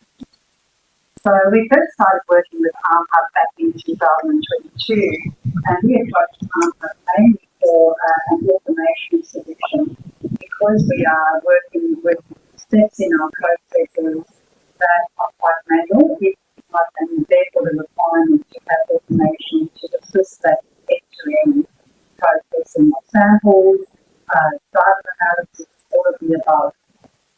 So this is where we need to have tools, AI tools in particular, that can assist us in our diagnostic pathway. So in other words, from when the patient sample is not only just tested, but the result is available, but to inform the clinician as soon as possible the outcome of that result, but put it into context with what other clinical diagnoses are relevant to that patient at that time. So it's really all encompassing the application of AI and AI tools to help Microbiome tap into huge volumes of clinical data, assemble that, find that, and also overlay that with our own test results, thereby really informing the most accurate way the decisions that the clinician has to make around how to treat that patient more appropriately. we are expecting that ultimately microbiome will become the leader in particularly infectious disease diagnostics, not just only from a product and procedure perspective, but really being at the forefront of being able to interpret clinical data in a very quick way and meaningful way that has an impact on the outcome of that patient's life. Microbiome is really in the process of accelerating its market entry in countries like Europe, UK and India. That is where our current sepsis product is certified for sale. And I mentioned earlier that we're also in the process of working towards our FDA 510K approval. Obviously, once we do get FDA clearance, our focus will turn to accelerating the commercialization of our sepsis product in the US as well, and doing a market entry and market launch in the US. Congratulations, ARMHub, for 5 years of industry impact. There we go, nice end. But we did learn from Flavia yesterday too in the presentation that gold standard in terms of sepsis assessment was about 24 hours, and they brought it down to 3 hours. So that genuinely is saving lives from the point of when you get a sepsis infection, you can die really quickly, and we've got experts in this hospital environment here today. So that is good. So when I think about what Flavia and the team are doing, and even since that video, they've continued to scale and expand their use of AI and the tools. So it's getting a lot of fast, real-time data in rapidly from the clinical trials, their product, hospital data, and patient data, and making sure that those assessments can be made. A huge deal in Australia, and when we think about our UAE having a lot of that set up as how you want to operate and making it's already unified data, that would be quite rapid. So this is really exciting for them. And we've worked with, so we also saw Genomics yesterday, work with their AI platform, which is about 3D cell cultures, and they have their unique, they put them in the gel, hence Genomics. And their AI platform, we've worked with a couple of companies that do biomarkers and depression. We work with a company and we use to help them develop their AI platform. Another company, I'm trying to remember, I work across things, but another one which is patients that go under anaesthetic, monitoring them while they're under and making sure that all those markers and that data is getting through on their fast real-time system about how they're going while they're under. A range of projects. So what we've noticed is there's quite a gap in the medical space that we here in Australia want to fill, but it's actually an opportunity whilst we've got this AI capability to export this capability as well. So we're looking at building a national manufacturing facility on the Gold Coast. We'll have some of the Dubai team will have an opportunity to go during this week. It's the Gold Coast Health and Knowledge Precinct. It's in, I love a picture of a building, always helps, but it's in the RDX building, and it has clean rooms, dry and wet labs, where people can do this AI and automation certification. So essentially what happens now is a lot of that certification happens in a commercial sense, and we don't have a lot of those facilities in Australia, so we tend to sell the license the IP and it goes straight overseas. So what we want to do is go further up the value chain, start creating companies that can get their certification using AI and robotics and automation, so they're going to be able to compete on the other side. So the AI and automation opportunity is just coming into CROs and CDMOs, contract development manufacturing. Now there's no facility like this in Australia. There's a couple internationally that we're collaborating with, but we now have the real-time data system, AI platforms, and the robotics capability to certify a fully fledged modern solution to manufacture. So this is where we want to set it up here, but we can actually set it up and have entry into market internationally. So the Gold Coast Health and Knowledge Precinct, this is just a little slide that summarises what's happening there at the moment. There's a whole range of research happening on that precinct. So early stage research, so fundamental research, you know, TRL 1 to 3. So we've got remote sensors, advanced materials, AI for compliance, next generation surveillance, up into near to 4 to 6. orthopedic technologies, pain-free dental, precision pain management, tissue engineering, drug, vaccine delivery technologies. That's all in the what looks like to be honestly 3 up to 6. And right near the commercialization end and the kind of scaling up capability is spinal cord injury technologies, cardiac device technologies, vaccines, AI clinical trials, mRNA and RNA technologies, cancer diagnostics and personalised surgery. So all of these kinds of technologies and the companies that sit behind them need new data tools. You can use a whole range of platforms, but most of them still haven't got data tools. They're relying on the universities' back-end systems, which is not really a commercial grade system. So working with this cohort will be a great opportunity for us as we co-locate there. And we could work with them now, but it will be great to be on the precinct and actually offer a fully automation solution. Part of having the clean rooms is that for a company to get the certification, it can take 6 months to 18 months to get that certification. They have to be in that facility uninterrupted for that period of time.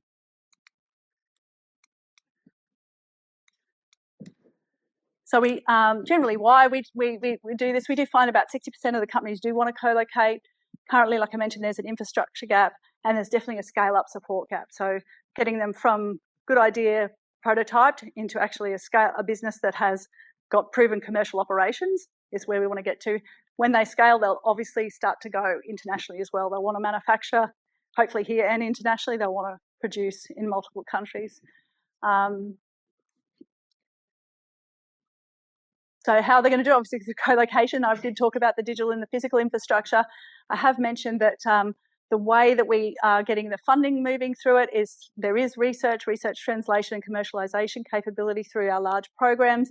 We're also partnering with a couple of deep tech investment bodies like Proto-Axiom, and they work across different countries already. So that's to scale the money and also money available for them then to take it into new markets. So in our world, Australia's been very good at this startup and company formation, early stage proof of concept. We hadn't got to the growth stage. So this is the chasm we're looking to fill. And then, of course, companies will continue to scale and grow. What this looks like in terms of, probably for a bit of an Australian audience here, but you might know we have a whole range of, in the purple dots, we have a whole range of companies and capabilities that are set up to get ideas proven in terms of the first stage trials or new technology tested. So we work with all of these ones across the ANFF really is dealing with semiconductor, early stage electronics is one of their main games, but also in biofabrication. But we've got cell and gene therapy, further semiconductors through Griffith, 3D printing at the Hurston Biofabrication Lab, and then TRI, which the Dubai team will visit in the next coming days. They do drugs and therapeutics, biologics, and a little bit of medtech. Our focus will be on defence and medtech, so more the hardware side, and we'll be looking at the more commercial backends that needed for data, AI, and automation in a commercial environment. So a little bit about the AI challenge. I'll try and explain it. I know we have some people have worked on our AI systems here.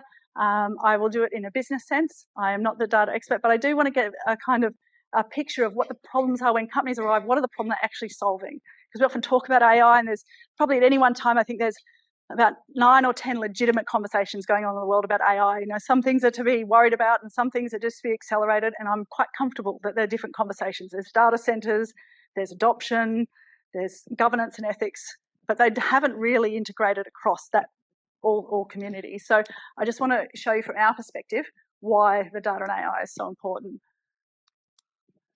So when a company comes to us, we typically deal with small to medium enterprises. So, companies under 200 staff. The first challenge they have is really labour shortages and labour retention. It's like, how are we going to get people staying in our small companies when, even the bigger companies don't have a lot of access to the key staff? Like, to find Databricks capable staff anywhere in the world at the moment is a challenge. So, and we run data platforms. So one of the examples that most things that come to us with, how can we access the right capability and retain the right capability.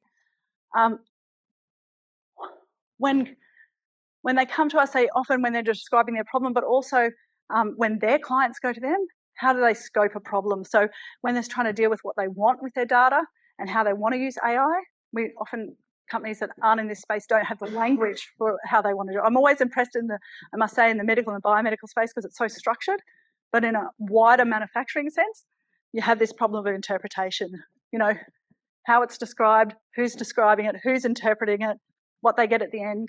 You show them, things that they wanted and they're like, that's not what I wanted. No, it's a real problem. So just spending time really scoping, really understanding what the challenge is, why it's there.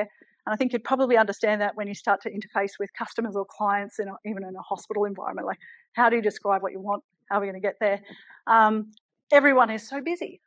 You can't sometimes give someone a hand.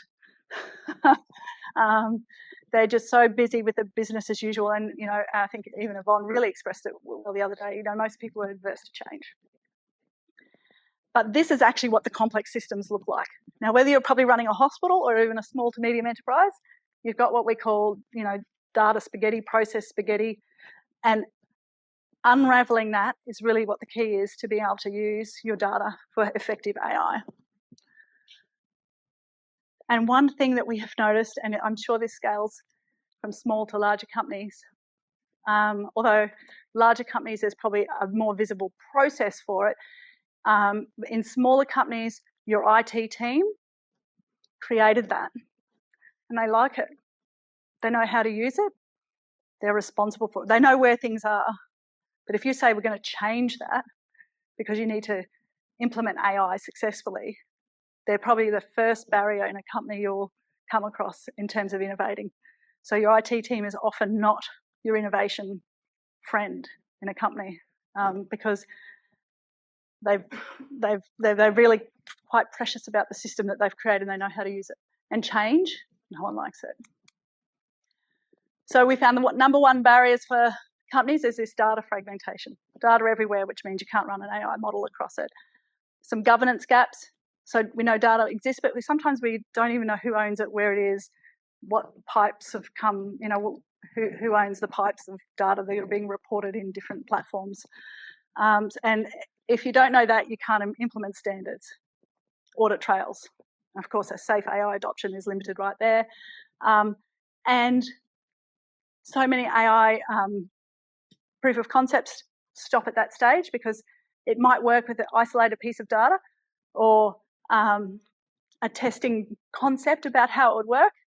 But if the data behind it is not going to work, the solution's not going to work. So then you get people who are very disappointed, think, oh, this whole AI thing doesn't work. It's been a waste of my time. And you get things like all the reports saying, 90% of AI projects fail. Well, yes, they probably do. If all you're trying to do is automate your email and you wonder why then, if you haven't set up your back end to talk to it, why it doesn't work. So data is the problem, and then AI. So a good visualization of a typical, this is actually one of our companies. This is a company that has about near 500 staff. They're getting a lot of machinery data in off the floor. They are a manufacturing company. They're a kind of bespoke manufacturing company. They have a whole bunch of servers that they have hard servers. They've migrated some to the cloud. So again, they've echoed it and they've got another set in the cloud. They've got SharePoints in different countries, all different SharePoints. All this, and then they've got a CRM and ERP system. In fact, they've got 3 CRMs and 2 ERPs. One should look at their international environment, and they've got some people using data on their hard drive that's actually important to their business operations and not connected to anything. And then when you say, all right, I'm going to get a data scientist or someone to come in and just do a concept about how AI would work, and you put the little data scientist on the end, and they're going to create another one of these spaghetti lines that is trying to report back up to a Power BI or some other tool. You'd probably be an agentic AI tool now. And of course, they're going to create more spaghetti and they're going to wonder why, I guess, it's hard to make a solution work because they won't be able to, scope, they won't be able to see most of the data. They won't have trust in where that data is. They probably don't know which data or servers exist anywhere. And if someone's left, they probably haven't recorded where those pipelines are. So this is the spaghetti of a typical company when we're trying to put an AI solution over that doesn't work.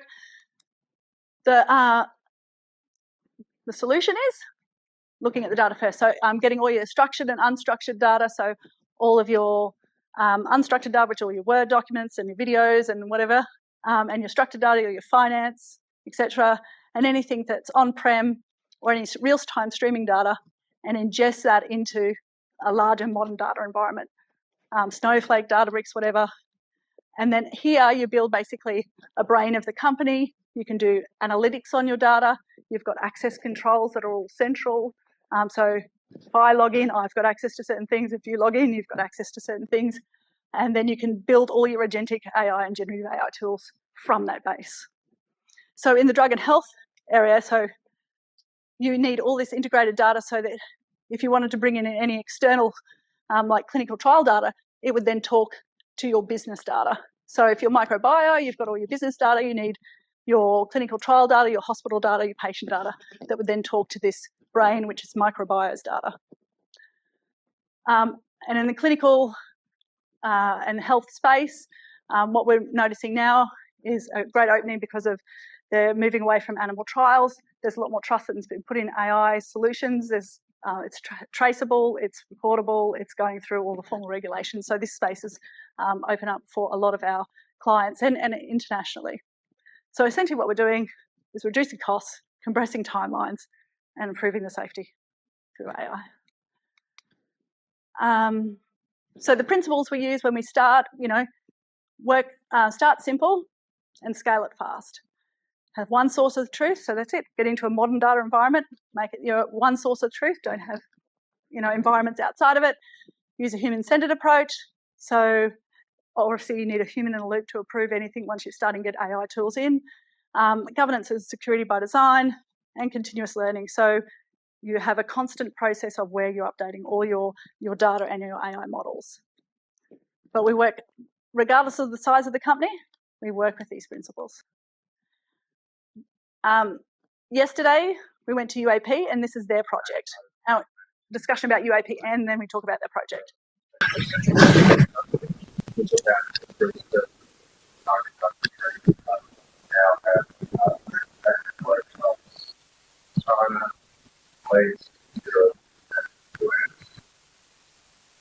Specialised in artworks.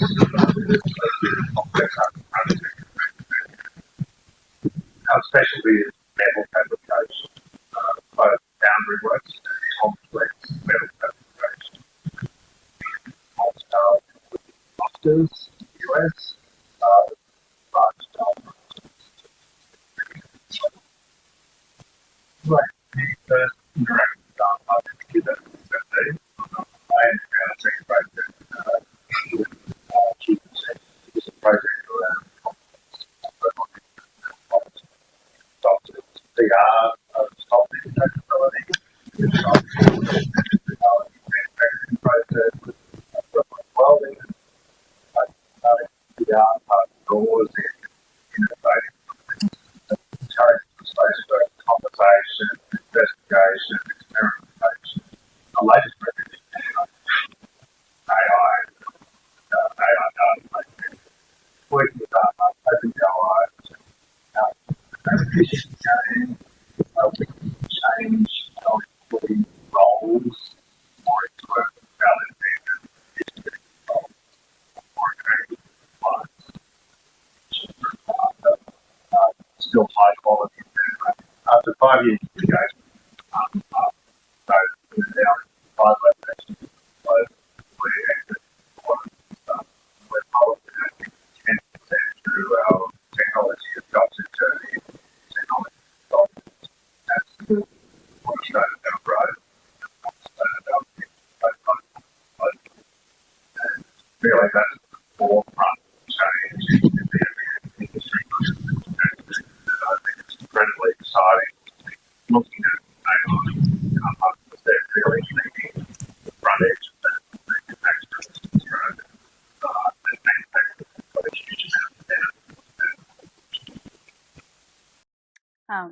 So that's Matt Tobin. You were there yesterday and you saw UAP in action. So the project they're actually doing in terms of AI has moved along since that video.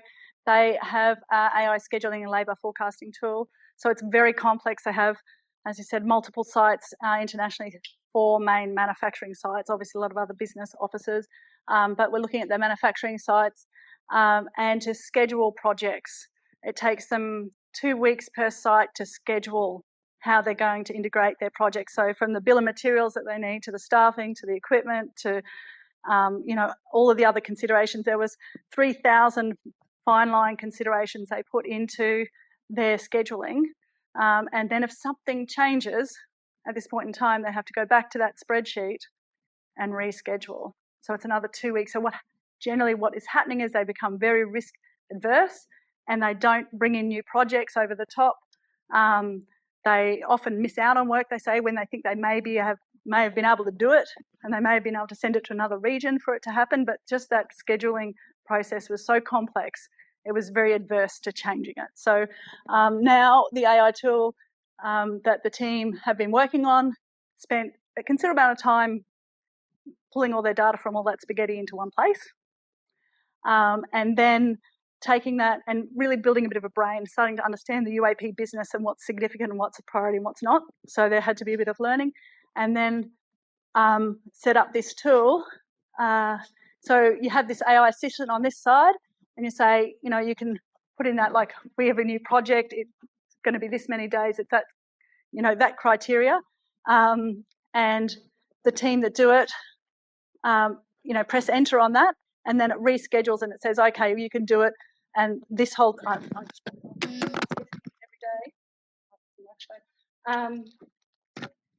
But basically, at a push of a button, you can have that reschedule and do range of rescheduling options rather than saying taking another 2 weeks, going back to scratch and rescheduling the tool. So it obviously has application in any environment that has complex rescheduling requirements.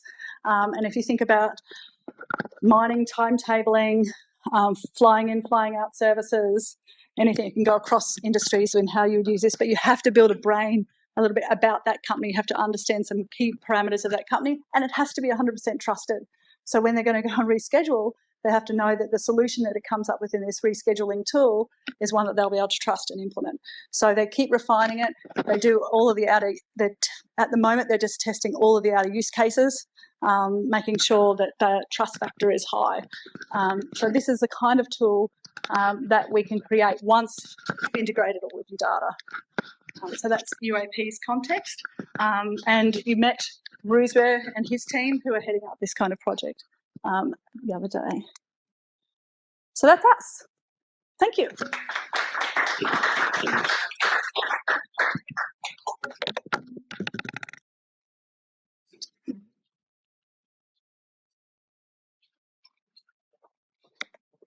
Thanks, Cori. Yeah, you're welcome. Yes. Cori, can we ask you? Yes, any questions? Yes. Yeah, we didn't discuss it maybe yesterday or missed it. So in your client mix, there's how much is Queensland, Australia, global? Yeah. And my question behind the question is, how do you scale up global services? Yeah, at the moment, most of our global partners are our research partners and our investment through partnership models and our program. So we partner, for instance, with Databricks, Microsoft, Mass Robotics, and the global companies. So companies that are global will work with them when they need to. But in terms of that, 40% of our work would be Queensland, and then across the other states and territories, we'd go up to about 50%, and then 10% would be our global partnership and global partnership activities. Often our global partnership activities take a good measure of our time because they're higher profile, they're more complex, and we often have staff or winners of programs moving between countries. So that for a small team, they do take up a considerable amount of administrative and public policy time. Yeah. Does that answer you? Yeah. And you see the platform here keeping and having the reach globally, or you think the model has to have offices and sales platforms, especially in the robotics side? Yeah. Yeah, I think just a curiosity. No, I think scalability of the model. That's right. I think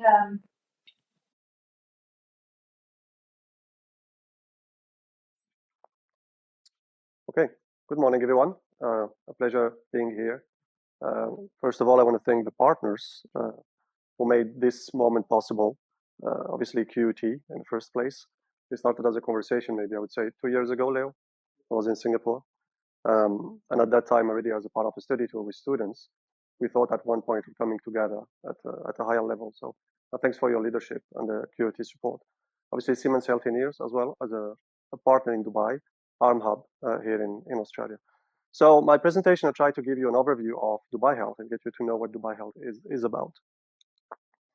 But before getting to Dubai Health overview, maybe a bit of a history on, and I guess it's a good sample on the UAE and Dubai mindset on how things work in the UAE. So what Dubai Health is today, it goes back and rooted in the first healthcare services in the Emirates of Dubai in 1970. And the UAE was established in 1971. And that was the first kind of Dubai hospital, Rashid hospital, what became today kind of the healthcare system of Dubai and the UAE. And that's a very short period of time, as you can see, from the 1970 all the way to 2025, from the first hospital, the first healthcare service in a country and in Emirates to what I will present later, which is an integrated healthcare system altogether. So 97, the first healthcare medical services in Dubai. Fast forward to 2007, with the establishment of Dubai Health Authority, which is the regulator of the healthcare system in the Emirates of Dubai. But in 2007, it was much more than just a regulator. It was also the payer and the care operator. So mainly doing everything in healthcare system from a public standpoint, paying, regulating, and operating all together. And that's important for the background of Dubai Health introduction. Fast forward again, 2012, establishment of a foundation and a giving arm in the Emirates of Dubai. And 2016, the first health sciences university in the Emirates of Dubai, which is Mohammed bin Rashid University of Health Sciences, that is now kind of the engine of Dubai Health. 2021, finally, Dubai Health. Dubai Health being an integrated healthcare system that brings all the missions together and shares us a few more details about the structure. But why the year is important, 2021 was COVID, obviously. And the story, the background of Dubai Health is deeply linked to COVID. Why so? I guess you know that UAE was recognized as one of the countries that managed very well the COVID situation. I think Dubai itself, and please correct me if I'm wrong, you had like 6 weeks of lockdown altogether? Less than 6 weeks? Less than 6 weeks. Which, I mean, I was in Singapore at that time and back in France, so we had almost 2 years. So we're looking at Dubai as one of those examples where the system managed extremely well the healthcare attention. The death rate was extremely low, and people were still allowed to travel and even visit and come in. And at the heart of the control of that COVID situation in Dubai was MBRU. So the university was the kind of the command and control of the COVID situation in Dubai. And with the COVID situation, with the success of Dubai, with the university being that engine, then there was a strategic decision at the leadership level of the Emirates saying healthcare was always important, but it has to become a priority. And we showed that we could face a massive situation like COVID and a pandemic situation and be one of the leading countries on that situation management. We need now to try to be one of the best healthcare systems in the world. So COVID really made Dubai Health in a nutshell. And as part of that process, the first question, I mean, there was the ambition and the vision first from the leadership saying, this is what we want to be as a healthcare system, but how do we do it? What is the right model? We have the university, we have the authority, we have the hospitals. I mean, the structure is there, but what is really the right governance and setup to make it work and be one of those top healthcare systems around the world? So it started with a benchmarking exercise, obviously. So the Emirates of Dubai and gave the kind of the lead to the university and our current leadership in Dubai Health to say, okay, please look around, check what is the best practices all over, what is the right blueprint that we need to adapt to bring it here to Dubai. So they looked at different care models, obviously, and again, in a nutshell, the focus was to look at the top 10 healthcare systems in the world. If you look at like the Newsweek or one of those like known kind of ranking systems on healthcare systems, they looked at the top 10 and they tried to define what was the common denominator between the top 10 that made them maybe top 10. one element stood out as obvious. They were all integrated healthcare systems, academic integrated healthcare systems, meaning it's not having a university alone and then hospitals and a primary care, and then maybe a foundation, and try to ask them to work together somehow by bringing them as one institution, one organization with one CEO and leadership. So you bring all the missions together, from the educational learning to research to care to a foundation that would enable everything as one organization. And the top 10 had all the same model. Not sure about Australia, but in the US, we can debate about the healthcare system in the US, yet when you look at the Mayo Clinic and the Johns Hopkins and so on and so on, Sinai, they're all academic integrated healthcare system. There is a continuity between the university engine, the research and discovery, and what comes to the patient as care. Singapore has exactly the same system. They have 3 clusters as academic healthcare systems, and so on and so forth. And Singapore is an interesting model because out of the top 10, they made it to the top 10 globally. SGH is one of them. So it's a small country, same kind of history and time frame, and they made it to the top 10. And SGH is part of a cluster, an academic healthcare system. Double click, yeah. So that was the decree that created and announced Dubai Health. And this is what Dubai Health is about today. So it's 6 university hospitals. 7th one is coming hopefully in 2027, dedicated to cancer care. So we have 27 ambulatory healthcare systems, or PHCs. Dr. Mahara is the director of one of them. We have 25 or 23 what we call fitness centers. It's not for gym. Fitness centers is where all the expats and visitors go for the health check. We have a foundation. We have the university with the 3 colleges, and all that again under one umbrella. We take care of roughly outpatient 3 million patients a year, inpatient around 70 to 80,000 inpatients. And I would say we represent roughly 50% of the healthcare system of Dubai, where the public government arm. The other 50% is private. So we are half of the healthcare system of the Emirates of Dubai. The other half is private, with a lot of small players or big players. Okay. So that's what Dubai Health is about. Double click, triple click. Just to understand the setup. So this is how it was before 2021, as I mentioned. So Dubai Health Authority was doing everything, paying, regulating, taking care of the patient, kind of a conflict of interest. And really what changed is this is the new model.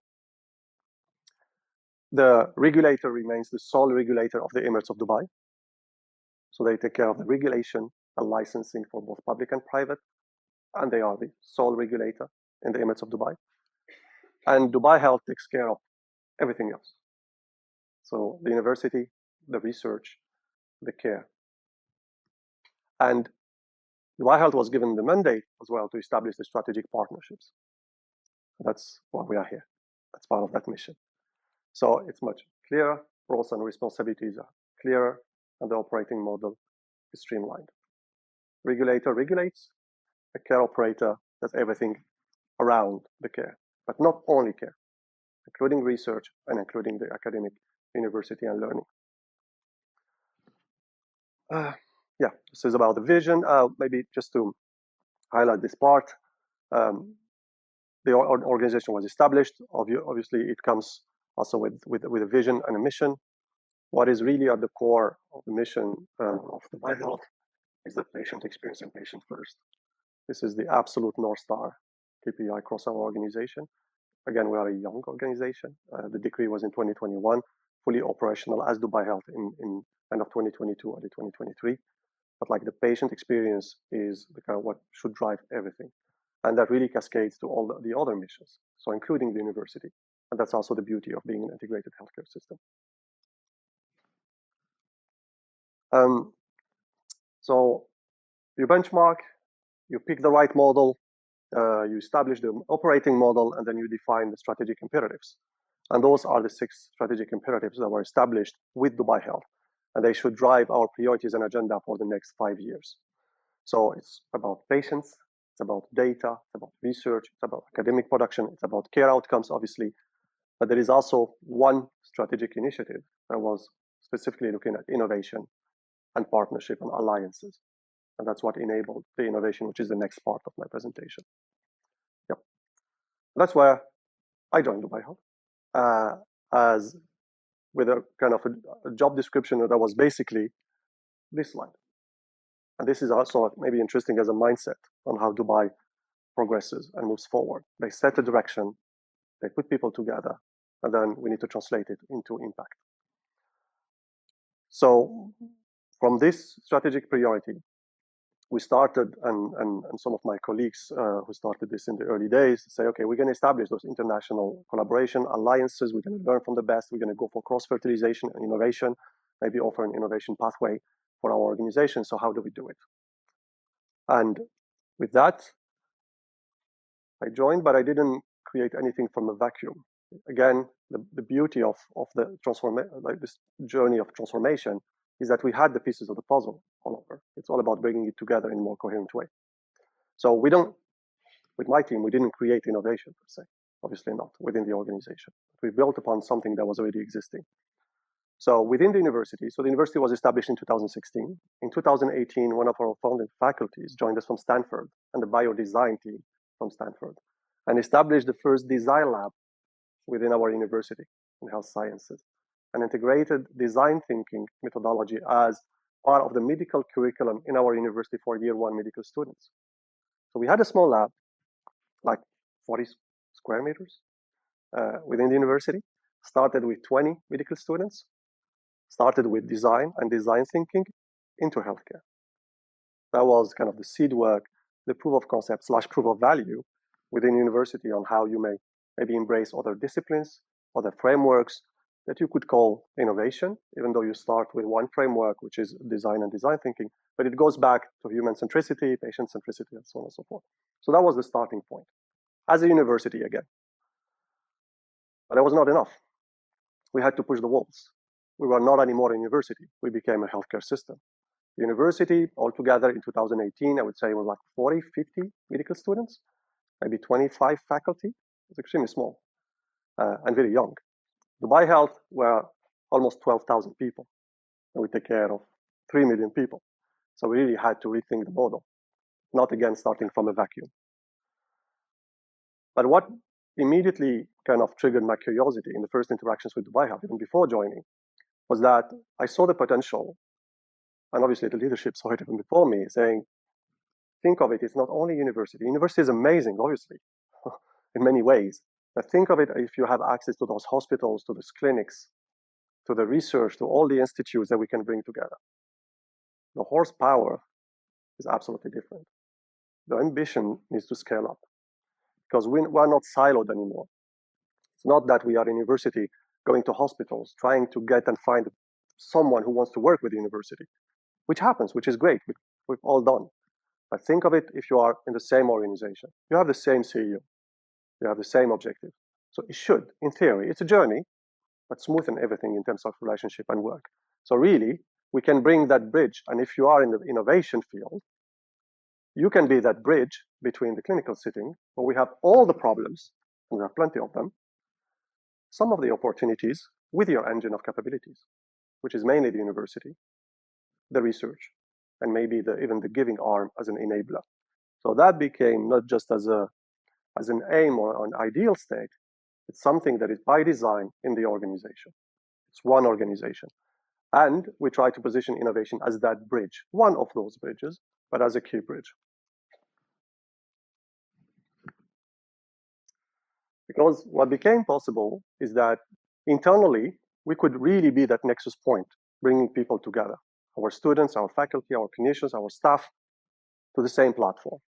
Externally, we could really clarify and give a better value proposition to all our partners, including the industry, saying, look, instead of trying to work with the university and then trying to find a clinician in a hospital and then trying to get them to meet together and maybe engaging them with the regulator, we could really have this one-stop shop, one access point when it comes to innovation that will immediately open all the doors. Theoretically, again, it's a journey where the university, students, the faculty, the clinicians, the patient, the data, all are theoretically accessible in a streamlined fashion. And that's where we had to maybe rethink a little bit the model, not immediately jumping into forging alliances.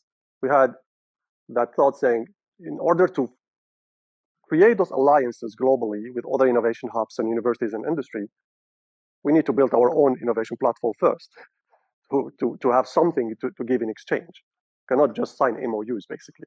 We need to have our own platform. And that's why we started our work internally to establish innovation as a function and a kind of technology platform, which is our Center for Innovation and Technology. Technology was identified as one of the key needs and priorities under the innovation umbrella. So what we did, and we started about 2 years ago, a few months after meeting with Leo and QT team and the study tool, and we were still in that design lab, we said, okay, we're going to establish a function as an enabler with also maybe a business trajectory as an enterprise level, tech transfer office, IP management, and maybe one day even more, maybe a CVC. So there is a real innovation function pathway to enterprise to business impact. And we create our own engine for innovation, a platform that is maybe less into research, but more into the development with a core focus on technology. So we have the engine and the machinery, and we have the umbrella function that enables and supports everything else across our organization. And that's what we launched in 2025. So we launched the innovation as a function and the center in September 2025. We're still baby scale. So that's the center itself. Some of you will be joining us back to Dubai, so you will visit the center. It's a modest space. Again, in a small growing organization, this is the first step. So it's about 1,800 square meters, where we try to put at a small scale all the ingredients that make an innovation center usually successful. We also spend a lot of time benchmarking. So I remember when we presented this plan to our board, one of the requests, and we had a lot of benchmarking and discussions with the US ecosystem, they said, okay, what about the East? Go to Singapore, go to Japan, go to Australia, learn from the best, bring back what we need to use here and how to adapt it. So it's not about building like a 5 or floor building from the get-go. It's about having the right ingredients to make it work, to learn, to adapt, and then eventually grow. It's a little bit linked to the slide where I showed the bridge. What we're trying to offer through the center is as well this virtuous circle, where everything should start from our care platform, where, again, we have few opportunities, a lot of challenges. That should inform and come back to our innovation center. We can mobilize our resources to work against those challenges, the opportunities, working with our students, faculty, and clinicians. We develop generating evidence, so we support our discovery and research work. We create prototype solutions. We go back and implement immediately at the patient level. Again, this is a lot of theories, but we're getting there. In terms of ingredients and the setup itself, we decided to have some areas of focus, keeping a bit of flexibility, obviously, but we also had to define where we start and what we wanted to do and try to be good at. Design for health remain a core to what we do, because we think that everything else should be built around these principles, mainly patient centricity, patient first. I said it's important as a North Star for the organization.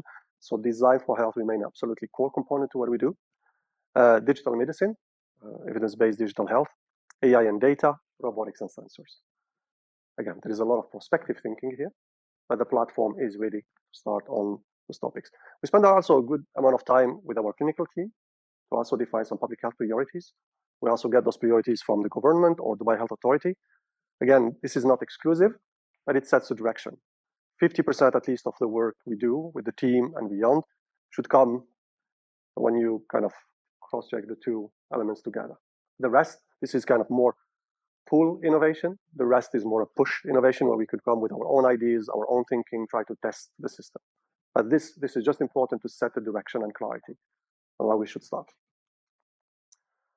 This is the space and the labs. This is the team, started as 2, growing slowly. We're still a small team. Lost count, 8 people with the office there. 11? Why? 3 more, 4 more. Good, 3 more, okay. This is important. It was an important moment for us when we opened the Innovation Center and the inauguration in September. This is the 2025-2026 year one medical students for the first time coming to the Innovation Center as a teaching space for them. And it goes back to how all this again started. There was a design lab in the university supporting our learners and future doctors, year one medical students. So those were the new medical students entering the Innovation Center and discovering it as their new playground. So this is why you're going to take classes for innovation, hands-on learning, design thinking, and so on and so forth. We always have that weird interaction in the first conversation with the students, where you say you're going to learn design thinking in a medical school. Like first year, you're going to become a doctor. I was like, you're going to talk about design. So I'm a bit surprised. But then they really get into it. And technology also helps us. We have a lot of curiosity around technology. So this is one of the class with our head of robotics and sensor, Louis, who just joined recently, giving a class. The rest is just illustrative, but Leo, you might recognize this small gang, not sure it's Leo, but those are the students who joined the study tour in Malaysia in 2025. So this is a poster they shared about their experience during one of our open days in the university. And they won the best poster award, actually, talking about this study tour with QUT. Yeah, we started only in September, but one of the key priorities we put as a team is to connect internally, to get people to know us, to come to us, to identify us as the enablers and supporters for innovation. So we a lot of our time in the past weeks and months were really kind of hosting people, inviting people, creating this kind of events. So we get into the map and we get into traction. We also then, now that we have a center, that we have a function, we started those innovation alliances and partnerships. Those are examples from the recent partnerships that we signed with the industry on project co-development. There are some academic institutions, but there are also some private structure, as you can tell. This is the portfolio of the project we're running in the center. That might sound bizarre, as I said, we started only in September, but we started the work before that, where we took very earlier decision where we wanted to push the project, push the collaboration before having the function in the center, just to make sure that we don't have latency on here is a beautiful space. Now we're going to work for 2 years and come back with something. So we started the project portfolio. And again, the partnership model is core to what we do. Almost all projects have a partner, either academic or industry. It can be small scale, it can be complex and big scale, but partnership is core to what we do. So those are, and we signed agreements with a certain number of institutions around the world. Again, I like to maybe wish that this is just more, certainly more than just MOUs. It goes back to those projects that I showed you. I mean, QUT is in a good place. So QUT is a good example. I mean, it's not just putting a logo in the wall of our center saying that we work with QUT. We are part now of the study tour. We are here, so we really try to put a substance into those collaborations. We connect deeply to our local ecosystem. We are health sciences or medical school, but we need engineers. This is AUS and Rochester Institute of Technology. They have campuses in Dubai. We need designers. This is Dubai Design Institute, so multidisciplinary work is kind of key. And then we connect to the broader ecosystem in the UK, in the US, Singapore is key, and now we're establishing also collaborations with the business schools. We'll try to mix our students with business schools, especially in the entrepreneurship kind of track. Those are the agreements and partnership with the private sector. We started for Siemens Healthineers. Again, it's beyond logos. Razan is with us today. They are co-designing with us the Innovation Week. If I take Huawei, we started with them about a year ago as their partner for data generation and validation for their smartwatches in healthcare. So we started with one project and now we're doing more. They see Middle East and Africa as one of their next kind of chapters of growth, of course, because they're facing challenges elsewhere in the world, but they really need a healthcare partner system for the technology development.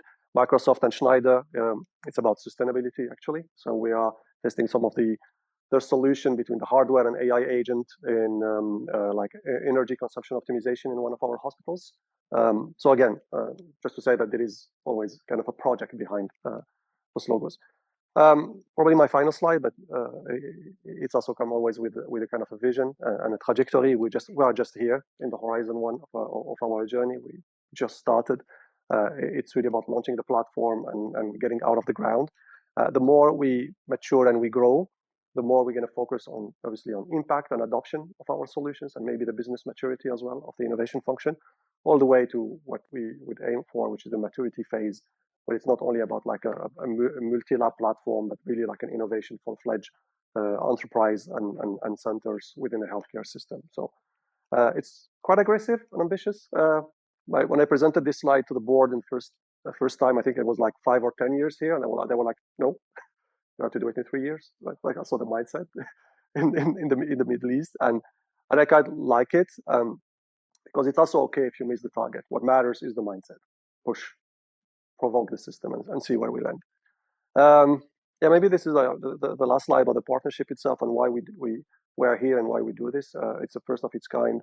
We're trying to have now those innovation alliances and programs a week cross-border. We came to Australia, and some of you are coming with us back to Dubai. We have a track for our students and for our clinicians next week. But this is just, again, to give an example on how things are shaping up by being here and hopefully in the coming weeks. Yeah, that's it. Thank you so much.